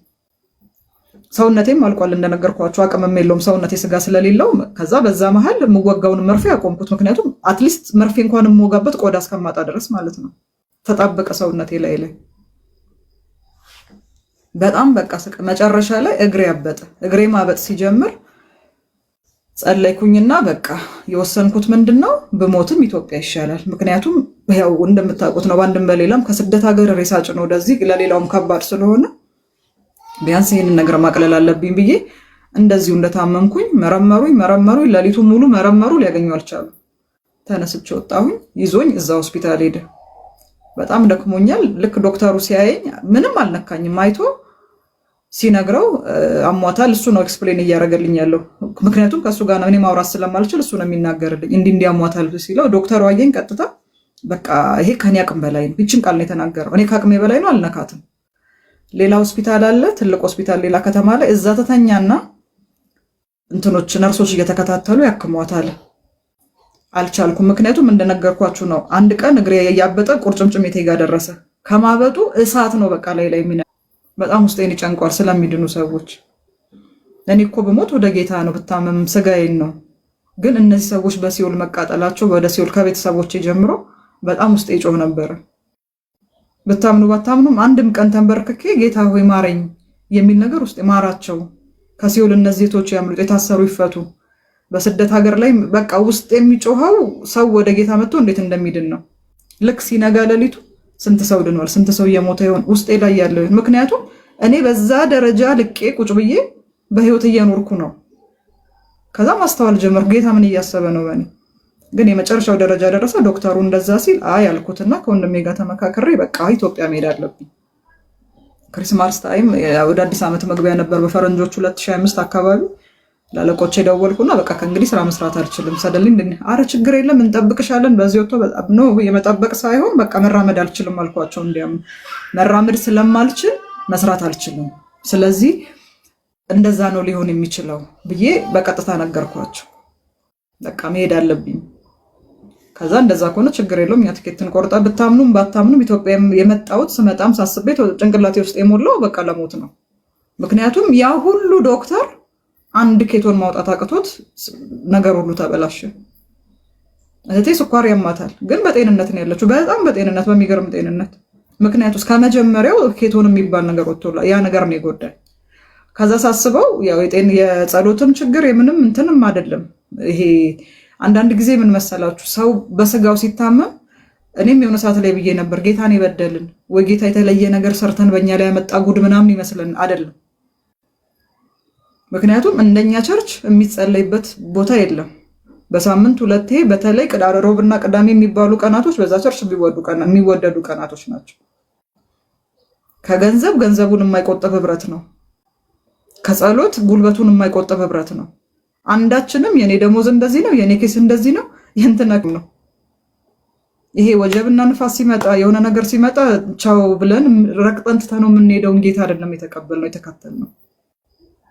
እኔ 100% ጌታን የሚያስክድ ነገር ብዙ ነገሮች ያልፉ ነበር። ያው መቼም ምሳሌውን ልጠቀም እንጂ አጠገቡም አልደረስኩም። ያው ሚስቱ ዮብን እንዳለችው ሰደብና ጌታን ሙት እንዳለችው አይነት ነገሮችም ደርሰውብኛል። በዛውም ልክ እንዴ እነዚህ ሰዎች ጴንጤዎች ነበሩ እንዴ? እነዚህ ሰዎች በጌታ ነበሩ እንዴ ብዬ ከው የሚያስደርግም ነገር በነበርኩበት ነገር ገጥሞኛል። ራስ ምታት አይደለም ያመመኝ። ኦፍ ኮርስ የታመምኩት ነገር በጣም ከባድ ነው፣ ግን እንደነገርኳችሁ አትሊስት አብራኝ የምትኖረው ሙስሊሟ ጓደኛዬ እስከ መጨረሻ አሁን እስካለሁበት ድረስ ትጨነቃለች። ማን ሄዳ ነው እሷ ናት ያኛው ነው ብዬ እስከምደነግጥ ድረስ እሆናለሁ። አብረን ዱባይ ውስጥ 4 ዓመት 3 ዓመት አንድ ካምፓኒ ውስጥ የሰራን ስቲል ጓደኞች የሆኑ በሃይማኖት ባይመስሉኝም ግን በህመሜ ተጨንቀው እስከ ቆምኩበት ጊዜ ደረጃ ድረስ ያለን ነገር አለ። ግን ማን ሄዳ ነው ብዬ እንደዚህ ሚዛን ላይ ያስቀመጥኩበት ነገር አለ። አይ ምን ሆነሽ ነው የጠፋሽው? አይ አሞኝ ነው ብዬ የድምፄን ማቃሰት ሰምቶ አሬ ራስሽ ጉዳይ ብሎ ስልክ የዘጋብኝ ጴንጤ አለ። እግዚአብሔር ይማርሽ ለማለት የሆነ እንትን ያለ ይሄን ሁሉ ሳይ ግን ይሄ ጌታን እንትን አይለኝም። ምክንያቱስ የሃይማኖታችን ሐዋርያና ሊቀ ካህን ኢየሱስን ነው። ምክንያቱም እንደነገርኳችሁ ነው። አንድም ራሱ ጌታ ሳይቶኛል በቃሉ፣ ሁለተኛም እነዚህ ወንድም እህቶች አባቶች ተክለውኛል። ምንም ማለት ነው። እኛ በህብረት ላይ አንድ ሰው ተቸግሯል ከተባለ እኔ አላውቅም እስካሁን ድረስ። ምክንያቱም እኔ ይኸው ምስክር ስለሆንኩ ያንን ስለማቅ በቃ መጨረሻ ላይ ነገር ሲሆን ትኬት እነሱ ቆረጡልኝ፣ በህብረት ተጸለየ። በቃ ወደ ኢትዮጵያ ጃንዋሪ 1 ስመጣ ለሞት ነው በቃ። መጨረሻ ላይ ስመጣ ያው ከዱባይ ወደ ኢትዮጵያ ስትመጡ እንደዚህ አይነት ህመም ላይ ያለ ሰው ዊልቸር ነው የሚታዘዝለት። በዊልቸር ተገፍቼ ነው የገባሁት። እንደነገርኳችሁ ረጅም ሰዓት 1 ሰዓት እግዚአብሔር ይመስገን እንደውም የዱባይ የበረራ ሰዓት አጭር ስለሆነ ነው 4 ሰዓት 3 ሰዓት ስለሆነ ነው። እንደ አሜሪካ እንደ ሌላው ሀገር ቢሆን አስቡት። እኔ መቀመጥ አልችልም። እምበላው እንኳን ያችን 3-4 ጉርሻ ለመጉረስ ቆሜ ነው። እንዴ ዛሬማ መብላት አለብኝ ብዬ ራሴን ፎርስ አድርጌው ስበላ እንኳን ይወጣል። በቃ ለካ እንደዚህ ሁሉ እየታገለኝ ያለው ነርቭ የሚባለው ነገር ውስጥ ይገብቶ ነው። ከዛ ኬቶን የሚባለው ነገር ሊገላችሁ ሲፈልግ ከእንትን ነው የሚነሳው፣ ከእግር ነው። ያለኝን ሰውነት ስጋዬን ጨርሰውና እግሬን ማሳበት ጀመር። ከእግሬ ተነስቶ ጭንቅላቴ ላይ ይወጣና ይገላችኋል። በሽታው እንደዛ ነው እንትኑ ጸባዩ፣ እዚህ መጥቼ ሲነግሩኝ ማለት ነውና ኢትዮጵያ መጣው። ዱባይ እየኖርኩኝ እግዚአብሔር ረድቶን የኛም ህብረት እኔም በግሌ እግዚአብሔር ውስጤ ላይ በጣም ሰዎችን የማገዝ ፓሽን አለኝና እንደዚህ ድሆችን የመርዳት ህፃናትን በተለይ ወላጅ አልባ ህፃናትን ያው የሚያቁኛል። ስለዚህ ነገር መናገር ብዙ ጥሩ አይደለም፣ ግን ያው በዛ መንገድ እግዚአብሔር የረዳኝን ለመናገር ስለምፈልግ ነው። እንደ ዲላ ከተማ ላይ አንድ እህት አለች ሙሉሻ መኮንን የምትባል ወላጅ አልባ ህፃናቶችን ሰብስባን የምታሳድገው። ኦፍኮርስ በእምነት አትመስለኝም፣ ኦርቶዶክስ ናት። ግን ልመጣ ስል እንደ ትልቅ ሰው ጥሩ ሰው ስለሆነች ነገርኳት። ምክንያቱም እህቶቼ እንደዚህ ሆኜ ካዩ በቃ እንደሚሞቱም እርግጠኛ ነኝ። አይጠብቁም። ፀጉሬ ረግፏል፣ በቃ ወንድ ሆኛለሁ። ቶታሊ ሙልጭ ብሎ ፀጉሬ ረግፏል። ከዛ ደግሞ የሆነ ሰዓት ላይ ያደገና የሆነ አጓጉል ነው የሆነው። ምክንያቱም እንደዚህ ማለት አልችልም፣ እንደዚህ ማለት አልችልም። ቁጭ ብዬ እንደ ሕፃን ልጅ በታመምኩበት ሰዓት እህቶቼ ነበሩ ገላይን እንኳን የሚያጥቡኝ ማለት ነው። እዚህ ድረስ ሄዷል ህመሙ ልላችሁ ፈልጌ። እንደዚህ አይል እጄ እንደዚህ አይል በቃ እንደዚህ ነው። ፊቴን እንደዚህ ተውት፣ ገላ መታጠብ ሌላ ከትልቅ ነገር ነው። እንደዚህ ውሃ አንስቼ ፊቴን እንዲህ ለማለት 5 ደቂቃ ይፈጅብኛል። እቆማለሁ እንደዚህ እያልኩኝ ብዙ ጊዜ እግዚአብሔር ይመስገን መቼም ቴክኖሎጂ ያለ በዋይፕስ ነበር ፊቴን የምጠረገው። ያው ትንሽ ኬሚካልነት ስላለው ይጎዳኛል እያልኩ ነው እንጂ እላለው በቃ። ግን ሲያመኝ የሆነ ነገር በቃ አሁን በጣም ብዙ ጥዝጣዜ ሲሰማኝ፣ ለምሳሌ አሁን ሁልጊዜ ጎንበስ ብለን ብዬ ተንበርከኬ ስጸልይ የጌታ ግርፋት ነው ውስጤ ላይ የሚመጣ።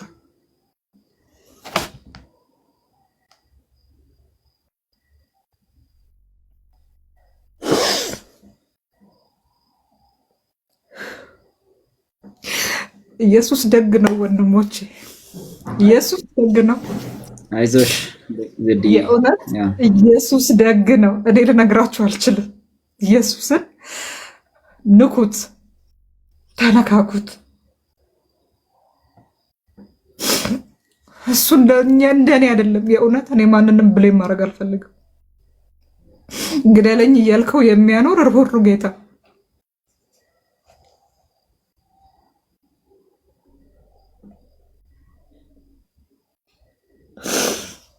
ለካ ጌታ በስብርባሪ ማድረስ ይችላል። ያንን ነው ልረዳ የምችለው። አሁን ላይ ሲያቃጥለኝ ለካ ማለት አንዳንዴ ሳስበው ጌታ እኮ አምላክ ነው። ለምን ዳነው አላለንም? ይችላል እኮ ሰማርያ ድረስ ለምን ወረደ? እሷ መጣችብኝ ለአንድ ሴት፣ የዛውም በዘመኑ ከምንም ለማትቆጠር ሴት አስባለሁ። ጌታ እኮ ተገርፎ ይበቃ ነበር። ለምን ተቸነከረ? ለምን ከሰፈር ውጭ ወጣ? መንፈስ ቅዱስ ካረዳ ይሄ ማሰብ አይቻልም። ግን አንድ ነገር አመንኩኝ፣ እግዚአብሔር እኔን መፍጠር እንኳን ግዴታ የለበትም፣ አይደለም በዚህ ልክ የማኖር ማለት ነው። እመኑኝ፣ ትህትና አይደለም። እኔ ማንም ሰው በዚህ ሰዓት ባካ አድርጌ ነበር ከጌታ ተመለስኩኝ ቢል ትክክል ነው። እኔ አልችልም።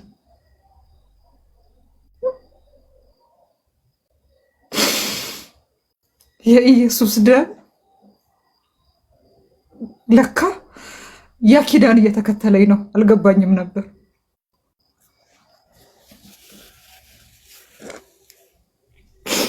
ከየቱ ጋር ጀምሬ የቱ ጋር ላቁምላቸው? እግዚአብሔር ምሕረት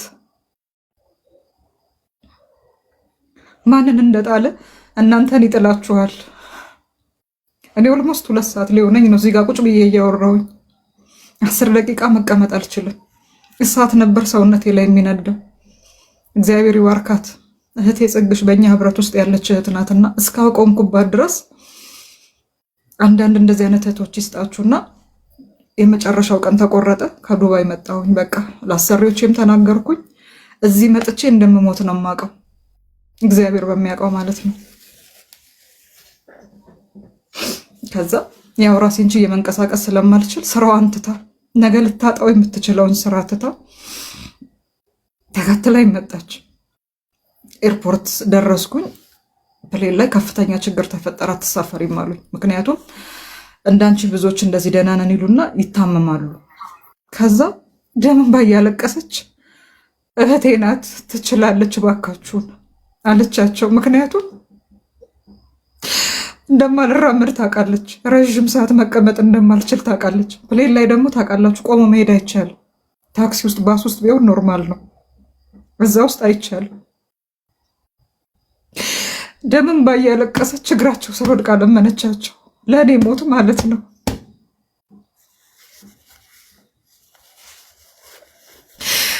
እግዚአብሔር ሲባርክ በራሱ ብቻ አይደለም፣ እንደዚህ ጥፍ አድርጎ ይባርካቸዋል። እኔ ምን አድርጌ ነው አላቅም። የእውነት ከድክመቴ በቀር አላቅም። ተገብቶኝ አይደለም ፊታቸው የቆምኩት። በዚች በአንድ ወር ጊዜ ውስጥ እንኳን ወንድሜ ሶልን ምን ያህል እንዳሰቃየው ታውቃለሁ። ዛሬ ሲለኝ ነው ቆይ እንደዚህ ነው ቆይ እንደዛ ነው የሆነ ሞት ሲመጣ እሺ አይዞሽ ቀጥሎ እናደርገዋለን፣ ምን አስጨነቀሽ? ገብቼ ደምን ባለቅሳለሁ። እግዚአብሔር ሲወድ ሁሉን ሰው ልቡ መሬት ያደርግላቸዋል። ተንበርክካ እየየ ብላ ለመነቻቸው፣ እሺ ያሉ። እግዚአብሔር የልቧን ንጽህና ስላወቀ እየመጣን ሳላስበው ሆኜም አላውቀውም ፕሌን ውስጥ 1 ሰዓት ተኛሁኝ ቁጭ ብዬ ማለት ነው። ወንበር ላይ እንቅልፍ ይዞኝ ሄደ። እግዚአብሔር ያንን ሰውነቴን መቃጠል አስረስቶኝ ወደዚህ በሰላም እንድደርስ ስለፈለገ ማለት ነው። ከዛ ያው ወንበሩ እንዲጠብቅ ያለ ስለሆነ ስለማይመቸኝ እንቅልፍ ወሰደኝ።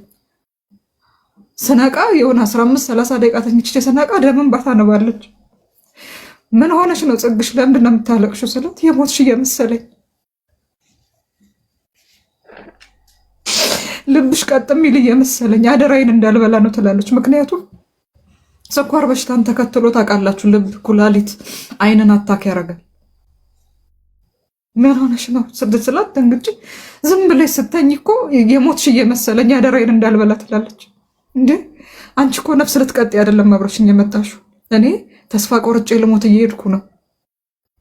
ምን አስጨነቀሽ እላታለሁ። ይሄ ሁሉ የሚሆነው ፕሌን ውስጥ ነው፣ ለ3 ሰዓት በረራ ማለት ነው። እግዚአብሔር አምላክ ክብሩን ይሰድ። አቤት እግዚአብሔር ሲምር፣ አቤት እግዚአብሔር ሲምር። ኢየሱስ አይጥልም፣ ጥሎም አያውቅም። በገዛ ምኞታችን ካልሄድን በስተቀር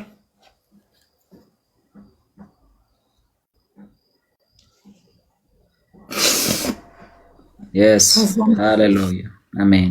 መወዳት እህት ነበረችኝ። አሁን ቱርክ ሀገር ነው የምትኖረው። ከዚህም ከዛም በአንድም በሌላም በቫኬሽንም ቤተሰብ ለመጠየቅ የተሰባሰቡ እንዴት ያለ ጊዜሽ መጣሽ፣ እንዴት ያለ ጊዜሽ መጣሽ ብለው አስጨነቋት። አይ ዝናሽ እኮ ታማ ነው፣ ዜድ ታማ ነው ስትላት ሰው የእናቱን መርዶ ሰምቶ እንኳን እንደዛ አይለቅስም።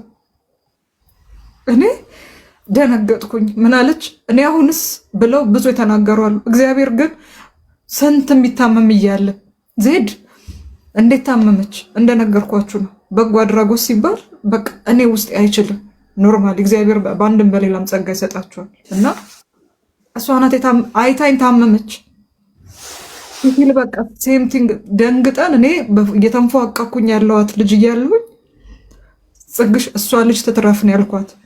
እኔን አይተው የታመሙ ብዙዎች አሉ፣ ከመምህር አሰግድ ጀምሮ ማለት ነው። አያውቁኝም። ረዥም ዓመት ቆይተናል ከተገናኘ። እኔን አይቶ ራሱን ያልሳት ሄድ አይደረስ የለ ኢትዮጵያ ሀገር የደረስኩኝ በዊልቸር እየተገፋሁ በአንድ በኩል ሻንጣ።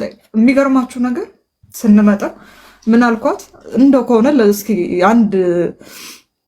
አንድ ነገር ብቻ ስለሆነ ቼክ የምናደርገው አንድ ቅያሪ ብቻ ልብስ። እኔ ኢትዮጵያ ስደርስ ነው 2 ሻንጣ ልብስ እንደከተተችልኝ ራሱ ያየሁት። ምክንያቱም ተወራርጄዋለሁ ጌታን አለች።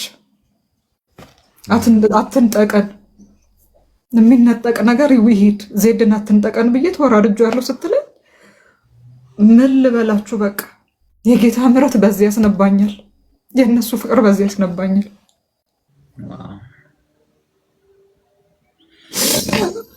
ደነገጥኩ።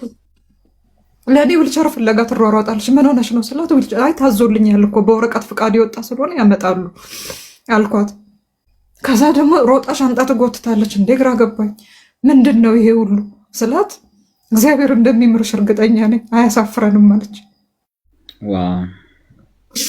ከዛ እንደነገርኳችሁ ነው ለእኔ ጉዳይ ብላ ስለመጣች ግዴታ ወደ ስራ ወደ ዱባይ መመለስ ስላለባት ለዚች እህት አስረከበች። ይች እንዲህ ላይ ያለችውን እህት ማቃት ያው እንዲህ በጎፈንድሚ ስራ ነው።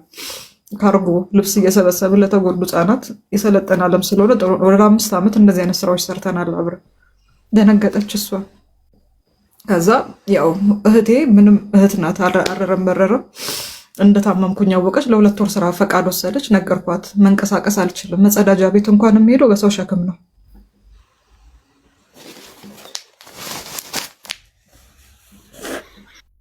እግዚአብሔር ይመስገን።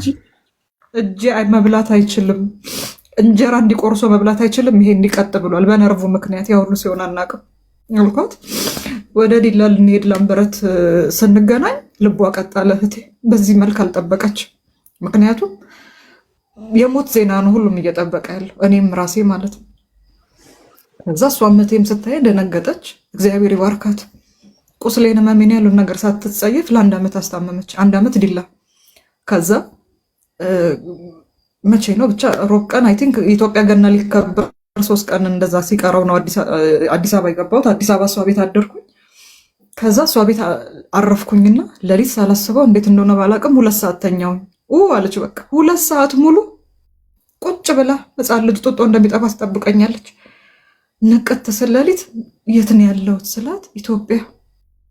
ጌታ ሆይ እሺ ያንንም መከራ አሻገርካት፣ የፕሌኑንም መከራ አሻገርካት፣ ፈተና እቤት ያምጥተህ ልትገላት ነው ወይ ብላ ሰው 2 ሰዓት ተንበርክኮ ስለ አንድ ሰው ያለቅሳል።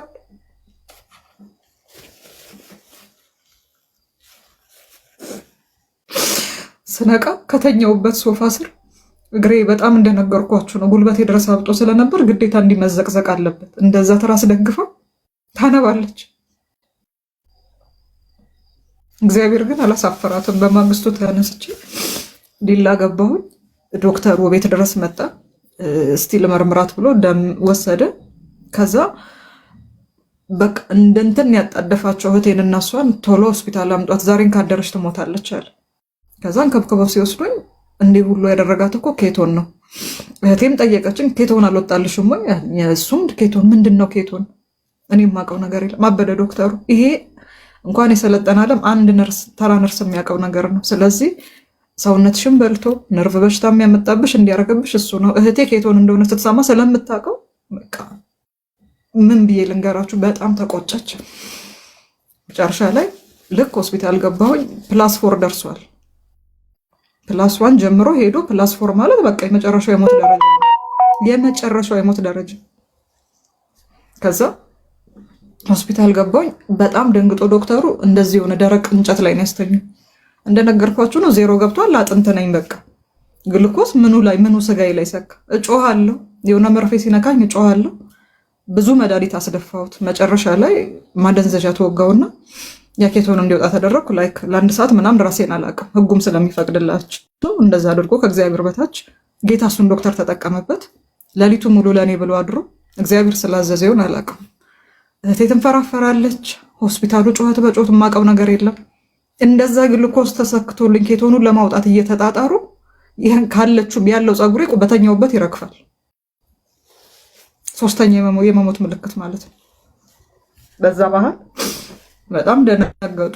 ያው አይሆን የለ ኢትዮጵያ ገና ሊከበር 3ኛው ቀን ላይ ልክ ኬቶን የሚባለው ነገር ያ ቫይረስ ከውስጤ ሲወጣ አመት ሙሉ የተራበው ሰውነቴ እንዴት ምግብ እንደበላው ልነግራችሁ አልችልም። ከዛ ህይወት ቀጠለ በዛ መልኩ። ለ1 አመት ዲላ ተቀመጥኩኝ። ያው አንዳንዴ ሃይማኖትም ያለበት ነገር ሌላም ነገር ይቀጥላል ፈተናው። እግዚአብሔር ረዳኝ። በዚህ ሁሉ ነገር ውስጥ ብታምኑ ባታምኑ 1 አመት ነው ከቸርች የቀረሁት በህመም ምክንያት። ህብረትን እንደ ቀልድ የምታዩ ወንድም እህቶች ፕሊዝ እንኳን ከእንደዚህ አይነት ህብረት መለየት የጌታ ድምፅ እንዴት እንደሚናፍቅ ልነግራችሁ አልችልም። ኤክስፕሌን ላደርግላችሁ አልችልም።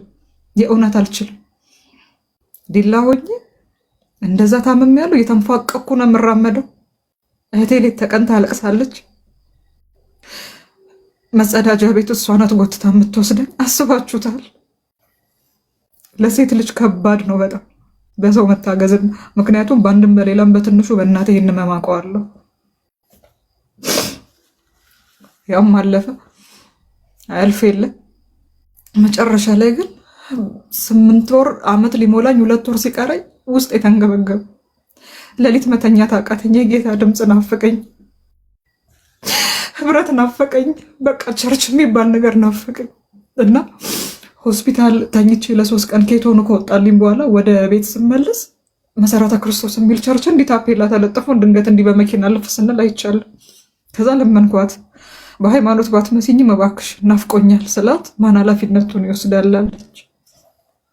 ከዛ እንደዛ እየታመምኩ ኩሽ ያልኩኝ መሀል ላይ ነርቭ ይድናል ብለው ስለሚያስቡ ወጌሻ የሚያሹ ሴትዮ ነበሩ። እያሹኝ በጣም ያው ሰይጣን ተጠቀመባቸው ባጭር ቋንቋና ስንት ሰው በእኔ እጅ ድኗል። ስለዚህ እንትና ማርያም ጸበል እንትና ስለማትጠቀሚ ነው ሲሉኝ፣ የሚገርማችሁ ነገር ምን ኃይል እንደሰጠኝ የዛን ቀን አላውቅም። ከተኛውበት ፍንጥር ብዬ ተነሳውና ስላበላኝና ስላጠጣኝ የተከተልኩት ኢየሱስ የለም። እኔ ድሜ ማዳን ግድ የለበትም፣ ግን አለ ሰማይ ለምድር እቺ ሌሊት አትንጋልኝ። እውነት ኢየሱስ ሰው ነኝና ተሳስቼ አንተን ልክድያስ ቅጽበት ነፍሴን ውሰዳት። ውሻ ወደ ጥፋቱ አልኳቸው።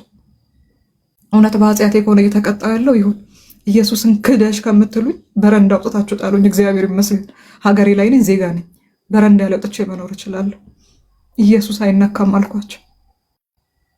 በውለታ በይሉኝታ የማስረው የምታሰርለት ኢየሱስ ትርኪ ምርኬ የለም። እግዚአብሔር ይባረክ። ጠጥቼዋለሁ። ለእያንዳንዱ መልስ አለው እዚህ ላይ። አሜን። የስ ሃሌሉያ። አሜን። ያንዳንዱ አሜን። እኔ ተርቤ አላውቅም።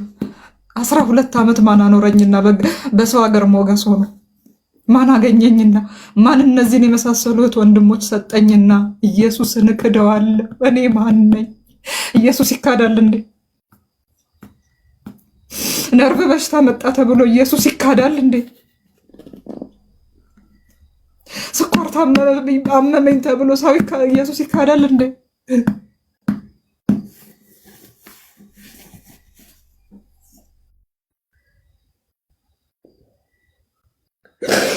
ሶል ባለ ብዙ ምህረት የሚለውን መዝሙር አንዴ ፕሊስ። ቻርጅ ስልኬንም ትንሽ ተለበል።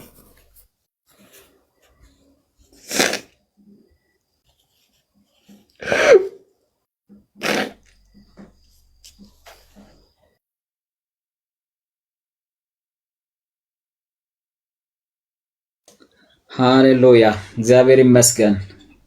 ጌታ ድንቅ ነው። ሃሌሉያ ክብር ለእግዚአብሔር ይሁን።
ስመጣ በጣም የጸለይኩት እግዚአብሔር አምላክ ለብዙዎች ትዕግስትን እንዲያበዛ ነው። ምክንያቱም ባለዕዳ መሆን አልፈልግም። እግዚአብሔር ስላደረገልን ነገር እና ለወንድሜ ሶልም በጣም ለሌሎችም የጸለይኩት በቃ እግዚአብሔር እንዲከብርና እግዚአብሔር ብቻ እንዲታይ ነው። ያው ከወንድሜ ሶል ጋር በጣም ጸልየናል። እሱም በግሉ እኔም ባለው ነገር ላይ ከዚህ ምስክርነት ተነስታችሁ እግዚአብሔር የራቃችሁ የወጣችሁ በመጀመሪያ በጌታ ቤት ያላችሁ ያው ከራስ ስለሆነ ማጽዳት ጥሩ የሚሆነው እንደው ትንሽ ኮሽ ባለ ቁጥር እየተነሳን የምንተወው ጌታ አይደለም እና ዲላ ቆይታ የእግዚአብሔር ይመስገን በጣም ጥሩ ነበር። በስጋ ህይወት ግን ጸለይኩኝ፣ ቻሌንጅ መጣ እና ያው ጠየቅኩኝ። እንደነገርኳችሁ ነገር ሁሉ በሰው እጅ ስለወደቀ በእንደ ስጋ ማለት ነው፣ በስጋ ህይወት በስጋ ባለው ነገር መጨረሻ ላይ እዚሁ አሁንም ከዱባይ ህብረት ሳልወጣ አክብረት ሀኪ የምትባል አንድ በጣም የተወደደች ታለች፣ እዛው ህብረት ናት። አወራኋት እና እስቲ ሰዎች ብናገኝ ወደ ቸርች እንዲመሄድ ፈልጌ ነበር ስላት አጋጣሚ እዛ የሚኖር በጌታ የሆነ ወንድም አገናኘች። እግዚአብሔር አምላክ ዘር ዘላለሙን ይባርክ።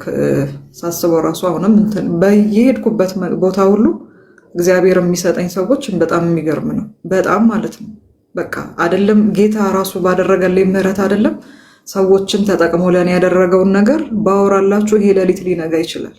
እግዚአብሔር በሚያውቀው ማለት ነው ይሄ ሌሊት ሊነጋ ይችላል። መጨረሻ ላይ አወራን፣ ስልክ ተለዋወጥን። ያው በቴሌግራም ነበር የማወራው፣ ሲም ካርድ ስላልነበረኝ እዚህ ሀገር ላይ አዲስ ስለነበርኩኝ ሲም ካርድ ሁሉ ማግኘት አልቻልኩም እና በጣም የሚያስቃችሁን ነገር ልንገራችሁና የእግዚአብሔር ምህረት የሚገርመው ነገር እኔ ከምኖርበት ምናልባት ዲላ አካባቢ የምታውቁትን ዲላ የኦርቶዶክስ ቤተክርስቲያን ዲላ ሚካኤል የሚባል ቤተክርስቲያን አለ እና ተዚህ በጋሽ በፊት የሚያገለግሉበት እና እዛ አካባቢ ነው ህፃናት ማሳደጊያው መሰረተ ክርስቶስ ቸርች። እንደው በጣም ለሚራመድ ሰው 2 ደቂቃ ነው ርቀቱ ማለት ነው። እኔ አጉሬ በደንብ ስለማይራመድ ትንሽ አየሩም ቀዝቃዛ ስለነበረ እኔ በራሴ ተራምጄ ልሂድ ብል 10 ደቂቃ ሊፈጅብኝ ይችላል ከህመም አንፃር ወይ 5 ደቂቃ እና ነገርኩት እንደዚህ መራመድ አልችልም ምናምን ብዬ። ሙሉ ቀን እስራኤል ይባላል እዛ ያለ የዲላ የሚኖር ልጅ ነው፣ የደቡብ ክልል ልጅ ነውና ስነግረው ችግር የለውም ባጃጅ ይዘን መተን እንወስድሻለን አለ። እዛ ባጃጅ ሞተር አለ ኖርማል ነው ይፈቀዳልና እሺ አልኩት። የ2 ደቂቃ መንገድ የ10 ብር ታክሲ የ10 ብር ባጃጅ እየከፈለ ነበር የሚወስደኝና የመጀመሪያ ቀን ሲመጣ አያቀኝም አላቀው በቃ እንደነገርኳችሁ በዚች አማካኝነት ነው የተዋወቅነውና ልክ ሲመጣ ሲያየኝ በጣም ልቤ ተሰበራል። ከዚህ በፊት አታቀኝም ነበር ስለው በቃ መንፈስ ቅዱስ ለውስጥ የመሰከረልኝ ምን አይነት ጠንካራ ክርስቲያን እንደነበርሽ ምን አይነት ሰው እንደነበርሽ ነው ብሎ በጣም አለቀሰና ከምኖርበት ቤት ወደ ኤምኬሲ ቸርች 10 ብር ባጃጅ እየከፈለ ቀን በቀን ማለት ነው ሲሄድ ቸርች። ከዛ ልነግራችሁ አሁን እዚህ ሰዓት ላይ የጌታ ነገር ስለሆነ ነው የማካብደው፣ ኤክስፕሌን ላረገው አልችልም። ልክ ከ1 ዓመት በኋላ አስባችሁታል? ከ1 ዓመት በኋላ ወደ ህብረት ስመለስ ልክ ግቢ ውስጥ ስገባ የወንድማችን ዳንያም እንደሚካኤል አቤት ምሕረት የበዛለት የሚለው መዝሙር ወይኔ ሶል ራሴን መቆጣጠር አቃተኝ። የህብረት ትርጉም ይግባን፣ የእውነት ይግባን። ለመሰላችሁ እንዴ እኔ ነበርኩበትን ህብረት ስለማውቀው ነው። የሆነ አንድ እጃችሁ ተገንጥሎ የመውደቅ ያህል ነው ወይ የሆነ ነገራችሁ የመቆረጥ ያህል ነው የሚሰማው ማለት ነው። እግዚአብሔር በሚያውቀው በጣም ከባድ ነበር፣ በጣም ማለት ነው። ሶል በጌታ በኢየሱስ ክርስቶስ ያገኘሁት ወንድም እኔና ሶል ይሄ ሚዲያ ነው ያስተዋወቀን። ግንስ የሆነ ነገር ሲሆን መንፈስ ቅዱስ ሶል ያለበትን ኮንዲሽን ለእኔ ካልነገረኝና ካላብራራልኝ የእውነት ከመንፈስ ቅዱስ አካሄድ ወጥተናል ማለት ነው። ለምን የእኔና የሶል ወንድምነት ጃኬት አውልቀን የምንጥለው ወንድምነትና እህትነት አይደለም፣ በክርስቶስ ኢየሱስ ደም ላይ የቆመ ነው። አምሶሪ በጣም ኢሞሽናል እየሆንኩ ነው ስለ ኢየሱስ ደም ሳወራ ማወራው። እንዴት ነው የሚገባን? እንዴት ነው የምንረዳው? እንዴት ነው ልናውቀው የምንችለው? የራሱ ጉዳይ የምንለው ነው ወይ? እውነት የሶል ከቸርች መቅረት ከህብረት መቅረት ከዛ ህብረት ነገር ላይ መጉደል ለእኔ ጥዝጣዜና ህመም ካልፈጠረብኝ እመኑኝ አልዳንኩኝ። ወይ አዳዳኔ ተሳስቷል ወይ የቆምኩበትን መሰረት ቆም ብዬ ማየት መቻል አለብኝ። እኔ እንደነገርኳችሁ ነው ጌታ እየረዳኝ እንጂ ንግግር ጎበዞኝ አይደለም በዚህ ልክ የምናገረው። ግን በጣም ገብቶኛል። የጌታ የኢየሱስ ክርስቶስ ደም ገብቶኛል። የነበርኩበትም ህብረት እንደዛ ነው ተጠባብቀን ያለነው እስካሁን ድረስ። በዚህ ዘመን ቤት ምግብ ምናምን ያሉትን ነገር መሰረታዊ ፍላጎቶች ከማሟላት አልፎ እላፊ የሆኑ ነገሮች ህክምናዎቻችሁ ለዛውም እኮ እንደዚህ አይደለም ጥሩ የሆነ ዋጋ ቢከፈልበትም የእናንተን ደህንነትና መዳን የሚፈልግ ህክምና ውስጥ የእናንተን ደህንነት የሚፈልግበት ህብረት ውስጥ ማደግ ለሌላው እንትን ይላችኋል። ስለዚህ አይ ሶል በቃ ቀርቷል ሲመጣ ይምጣ። አሁን እንዴት ነው እንዲህ ልናስብ የምንችለው? የእሱ መቅረት ከቸርች ከህብረት መቅረት እኔን ካልጠዘጠዘኝ እመኑኝ አልዳንም። ስገባ የነበረውን መንፈስ ልነግራችሁ አልችልም። በቃ ልነግራችሁ አልችልም። 1 ዓመት ከቸርች መቅረት ማለት አስቡት እስቲ ዝም ብላችሁ ማለት ነው። ለዛውም ሳልፈልግ በህመም ምክንያት። እንደዛም ሆኖ ከኋላ ነው የምቀመጠው። ያው እንደነገርኳችሁ ነው ብዙ መንቀሳቀስ አልችልም።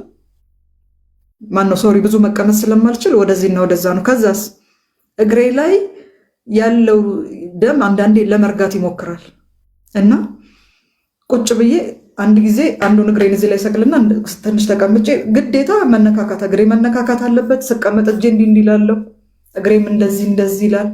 ለረጅም ሰዓት አየኝ ቆሞ። ምን ሆነሽ ነው? ምንድነው ችግር ሲለኝ አይ እግሬ እንዲህ ካልተነካካ ያመኛል ስለው ዱካ መጣ ቁጭ አለ። በቃ እግርሽን ለኔ ታይልኝ፣ አንቺ እጅሽን ማኔጅ ማድረግ ጀምሪያል።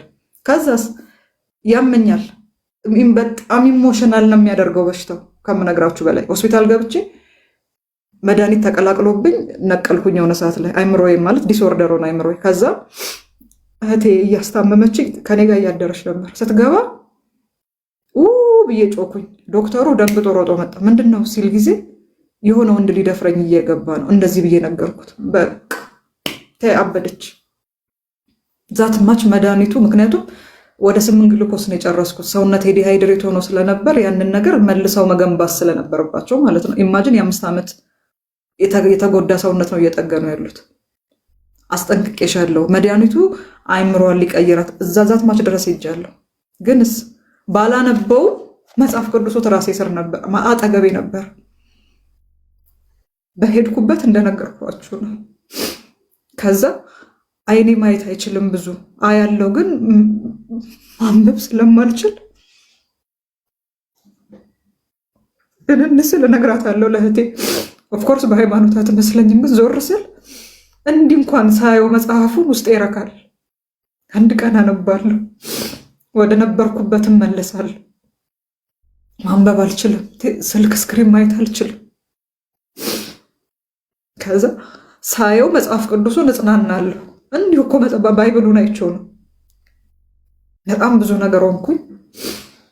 መጨረሻ ላይ እየተከታተለ ቸርች እሁድ፣ ሮብ ትምህርት ሲኖር በቃ እዛ ስገባ ሰላም እንደማገኝ ያወቅ። ከዛ የሆነ ነገር የሆነ እንትኔን ውስጤን ያመኛል። ከዛ እንደሱ አይደለም ምናምን ብዬ የሆነ ኢሞሽናል ሆናለሁ። እሺ አይዞሽ ትድኛለሽ፣ ከዚህ ውጭ ቃል ሌላ የሚተነፍሰው ነገር የለም። ተባረኪ።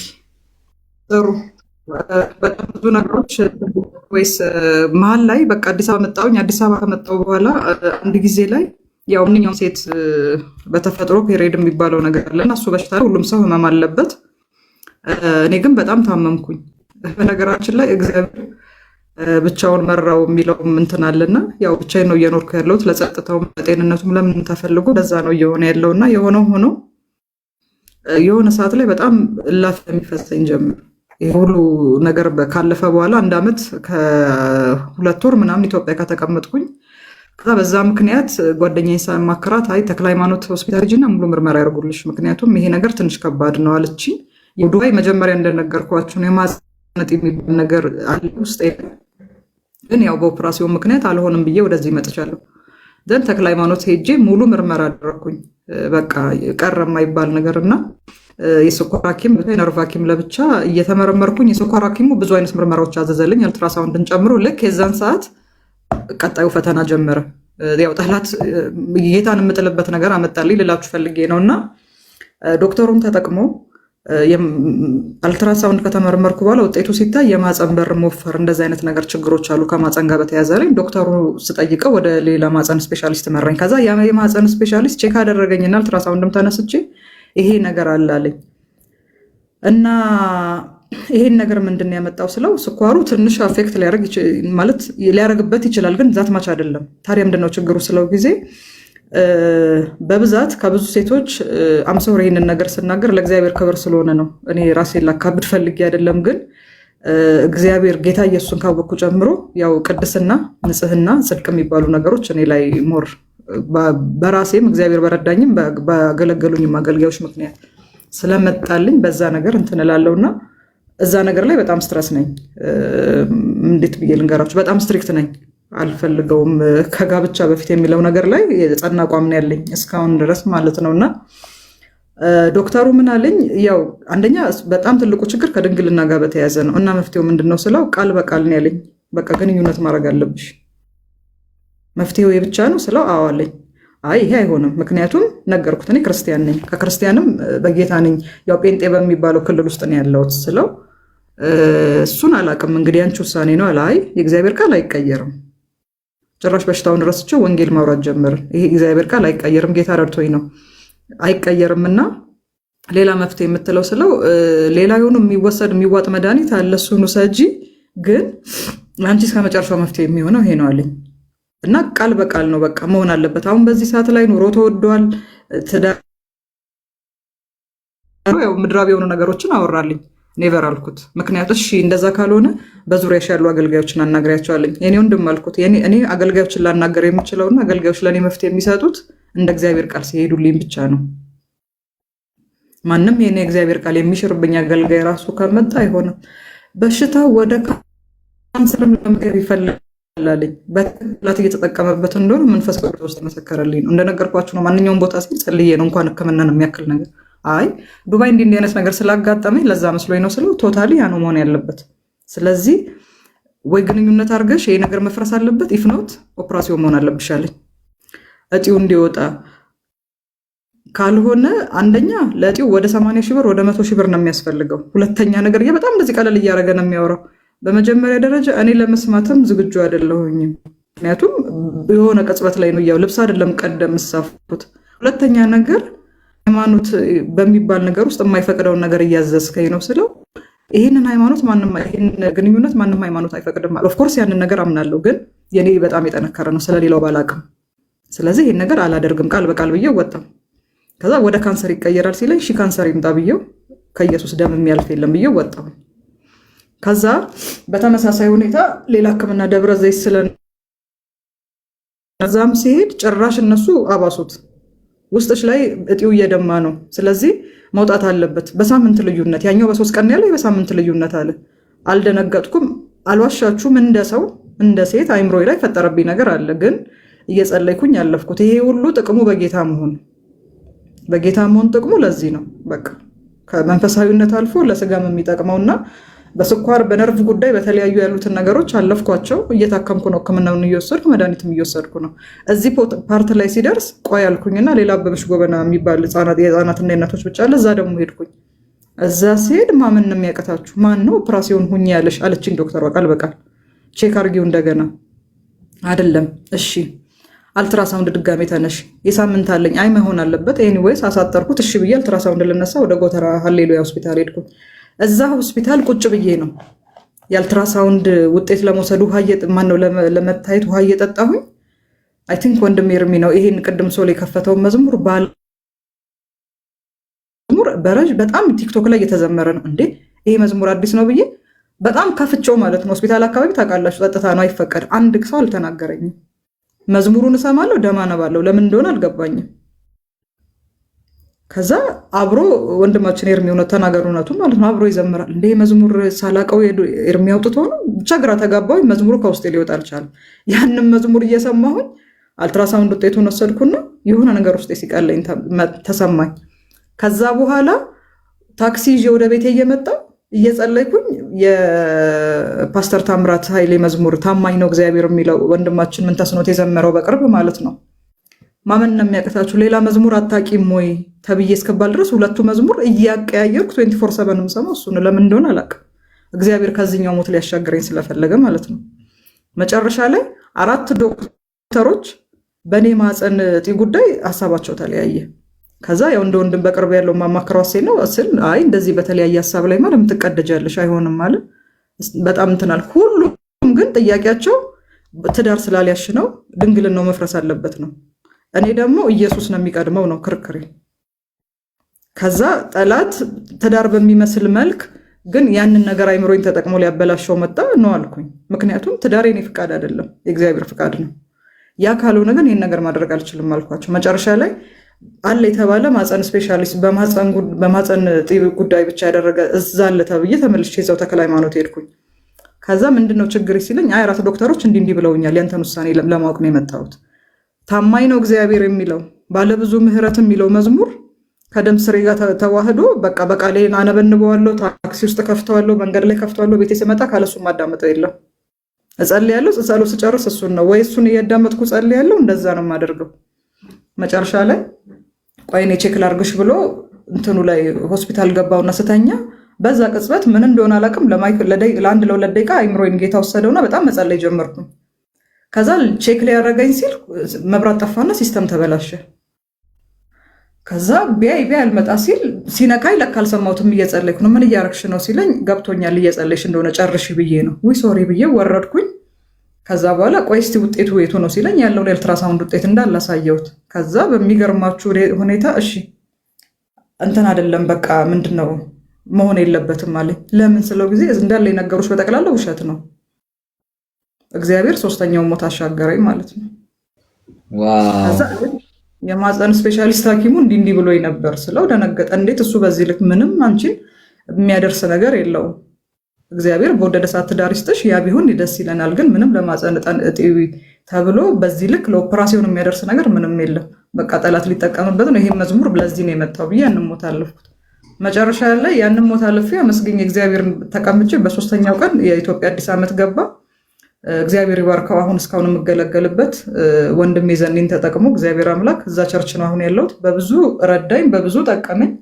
እግዚአብሔር በመድኃኒት ሊያከስራችሁ የመጣው ምናምን እያለ 3 ቀን ጾም ጸሎት ነበር። በብዙ ነገር ተናገረኝ። ብቻ እግዚአብሔር ይባርከው። ስቲልም ብዙ የምንጠቀምበት ወንድማችን ነውና አውራን ጸለየ። ከዛ በኋላ ያለማቋረጥ 3 ቀን ራሴን አመመኝ። ከፍተኛ ራስ ምታት አልጠበኩም። እኔ ምን እንደሆነ አልገባኝም። መጨረሻ ላይ ሰኞ ዕለት አዙረው ጣለኝ።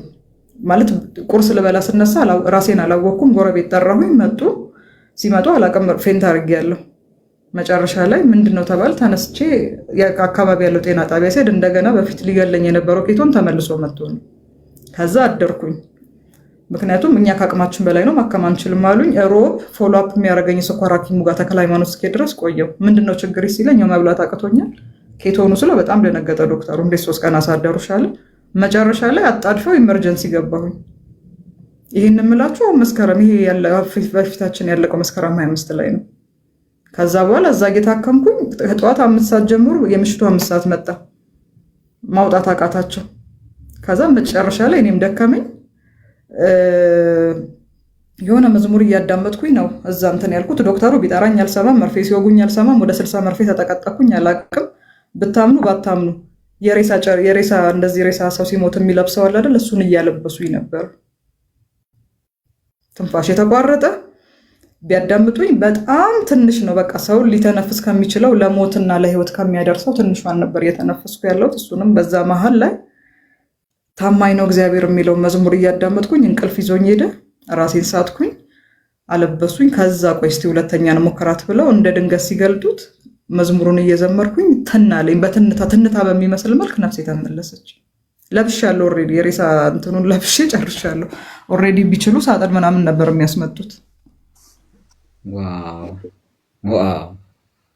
እና የሆነ ቀን እኔ እናንተ ተቀጣጥረን ያስቀረው በምስክርነቱም በዛ ታይም ውስጥ እያለፍኩኝ ነበር። ከዛ ያም ጊዜ ያለፈ፣ እግዚአብሔር ረዳኝ፣ ተሻለኝ፣ መጣሁኝ። ብዙ ሰዎች ደነገጡ። ለብዙ ሰዎች ምስክርነት ተናገርኩኝ። መጨረሻ ላይ ሁለተኛውን ሳምንት ብዬ ደግሞ ምስክርነት ልሰጥ ከወንድሜ ሶል ጋር በተቀጣጠርን ቅዳሜ ላቀርብ፣ ቅዳሜ ትንታ በሚመስል መልክ ጉንፋን አይሉ ቶንሲል ራሴን ስቼ እንደገና ሆስፒታል ገባሁ። 1 ሳምንት ሙሉ ሆስፒታል ተኛሁ። ሲደውሉልኝ ሰው አላነሳም፣ ሲጽፉልኝ አልመልስም። ምክንያቱም ማውራት አልችልም። ያ ነገር ሀፕን አድርጎ አለፈ። በጣም ሳሳጠረላችሁ ማለት ነው። መጨረሻ ላይ ይሄኛውን ሳምንት እንግዲህ እግዚአብሔር እንደዚህ አድርጎ ባርኮ ሰጠንና በዚህ ልክ ልንገናኝ ቻለን። በዚሁ አጋጣሚ የእውነት ማለት ነው በዱባይ ህብረት ያላችሁ ቃላት የለኝም። ቃላብ ወንድሜ ቃላብ ሊነገር ብዙ ነገር ይችል ነበር። ሌፍት አድርጎ እመለሳለሁ ብሎ ስለወጣ በቃ እንዲህ ያደግ ነው። ስለዚህ ኢየሱስ ክርስቶስ ትናንትናም ዛሬም እስከ ለዘላለም ያው ነው፣ ሕያው ነው የሚለው ቃል የታመነ ነው። በጣም ከብዙ በጥቂቱ በቃ እቺን ህዳር አይደል ያለ ነው። ህዳር ጨረስን። ይሄንን ሁሉ የዛኔ የሬሳንተን ጨርቅ የለበስኩ እግዚአብሔር የሬሳንተን ቅጦ እንዳላጠፋፋ ያወጣል። እግዚአብሔር አይጥልም፣ አሜን። ጥሎም አያውቅም። እኔ ካልጣለ ማናችሁን ይጥላል? እና በዚህ ህብረት ያላችሁ እህት ወንድሞች ከሌ መናገር እስካቀታኝ ድረስ በኢየሱስ ውስጥ በዓለም አቀፍ ቤተክርስቲያን ያላችሁ ወንድሜ አሴ ወደ ሚዲያ ስመጣ ደግሞ ከ10 ዓመት በላይ የማውቀው የምወደው የማከብረው ሚዲያ ያለው ኤርሚ ተናገር እውነቱን ስለ ወንድምነት በትዳር ዓለም ውስጥ እንዳላልፍ በአጋጣሚ መሰናክል የሆኑ ብዙ ነገሮች አሉ። ግን እንዳልኳችሁ እና ለእግዚአብሔር በሚለው ነገር ላይ አቅስና የህይወት ግብት ያመጣብን ቆሜ ይሻላል። እግዚአብሔር አይነካም። እግዚአብሔር ተረት አይደለም። እየሰራን ባለኑ ዘመን ይሄ ከሶል ፎቶ ሁሉ በእኔ ህይወት ያለፈ ነው። ቀላል አይደለም። እንዲህ ፌንት እያረኩ እየገባው ነው እግዚአብሔር አቆሞ እንግዲህ አሁን ያያችሁትን መልክ የፈጠረልኝ እና የሰጠኝ አሁን ወደ 55 ገብቻለሁ ኪሎ። ከዛ ዜሮ ያለው ጠጣለሁ። እግዚአብሔር ይመስገን በእነዚህ ወንድመቶች አማካኝነት ከካይክም በሆነ ብዙ ትውልድ ማፊያ የሆነው ያው ወንድሜ ፓስተር ፍቃዱ አስማረ አሜሪካን ሀገር የሚኖረው መናገር ስላለብኝ ነው አሳጥሬ። አሁን ላይ ደግሞ በጣም ለብዙ ትውልዶች ጠቃሚ የሆነው ወንድሜ ዘኔ በብዙ እግዚአብሔር የተጠቀመበት እኔንም የጠቀመኝ በብዙ ምክሮቹ በብዙ የተጽናናውበት በዚህ ሚዲያ አገልግሎት ደግሞ አብራችሁኝ ያላችሁ ገብታችሁም የወጣችሁ ዶክተር ሻውል ወንድሜ ዶክተር ሻውል ወንድሜ ፍሬም ባለ ጊዜ አስቼ እንግዲህ ከተጀመረ እስካሁን ምን አይነት ትዕግስት እንደሆነ አላቅም። ወንድሜ ቤካ እህቴ እብራዊት ከፋይናንስ ጀምሮ ካለችበት ርቀት ሀገር እስካሁን ድረስ እያገዘችኛል። በነገራችን ላይ ጠላት በብዙ መንገድ ፈተና ያመጣል፣ ግን እያንዳንዱን ጌታ ረድቶኝ አልፌዋለሁ። ያው ተቸግረን አይደለም፣ ግን ያው እግዚአብሔር ማድረግ ያለበትን ስለሚያደርግ ነው። እግዚአብሔር አምላክ ክብሩን ጠቅልሎ ይውሰድ። ሶልዬ ልነግርህ የምችለው ነገር የለኝም ቃላት ለእንተን ወንድምነት። እግዚአብሔር አምላክ ሁላችሁንም ይባርካችሁ። ከሁሉ በላይ መጨረሻ ላይ ይሄ ምስክርነት እንደዚህ ተሰርቶ በቪዲዮ ተቀናባብሮ እንዲኖር ያው የረዳኝ ወንድሜ ቢኒ እዚህ ያለ መካከላችን እግዚአብሔር አምላክ ዘመንን ይባርክ።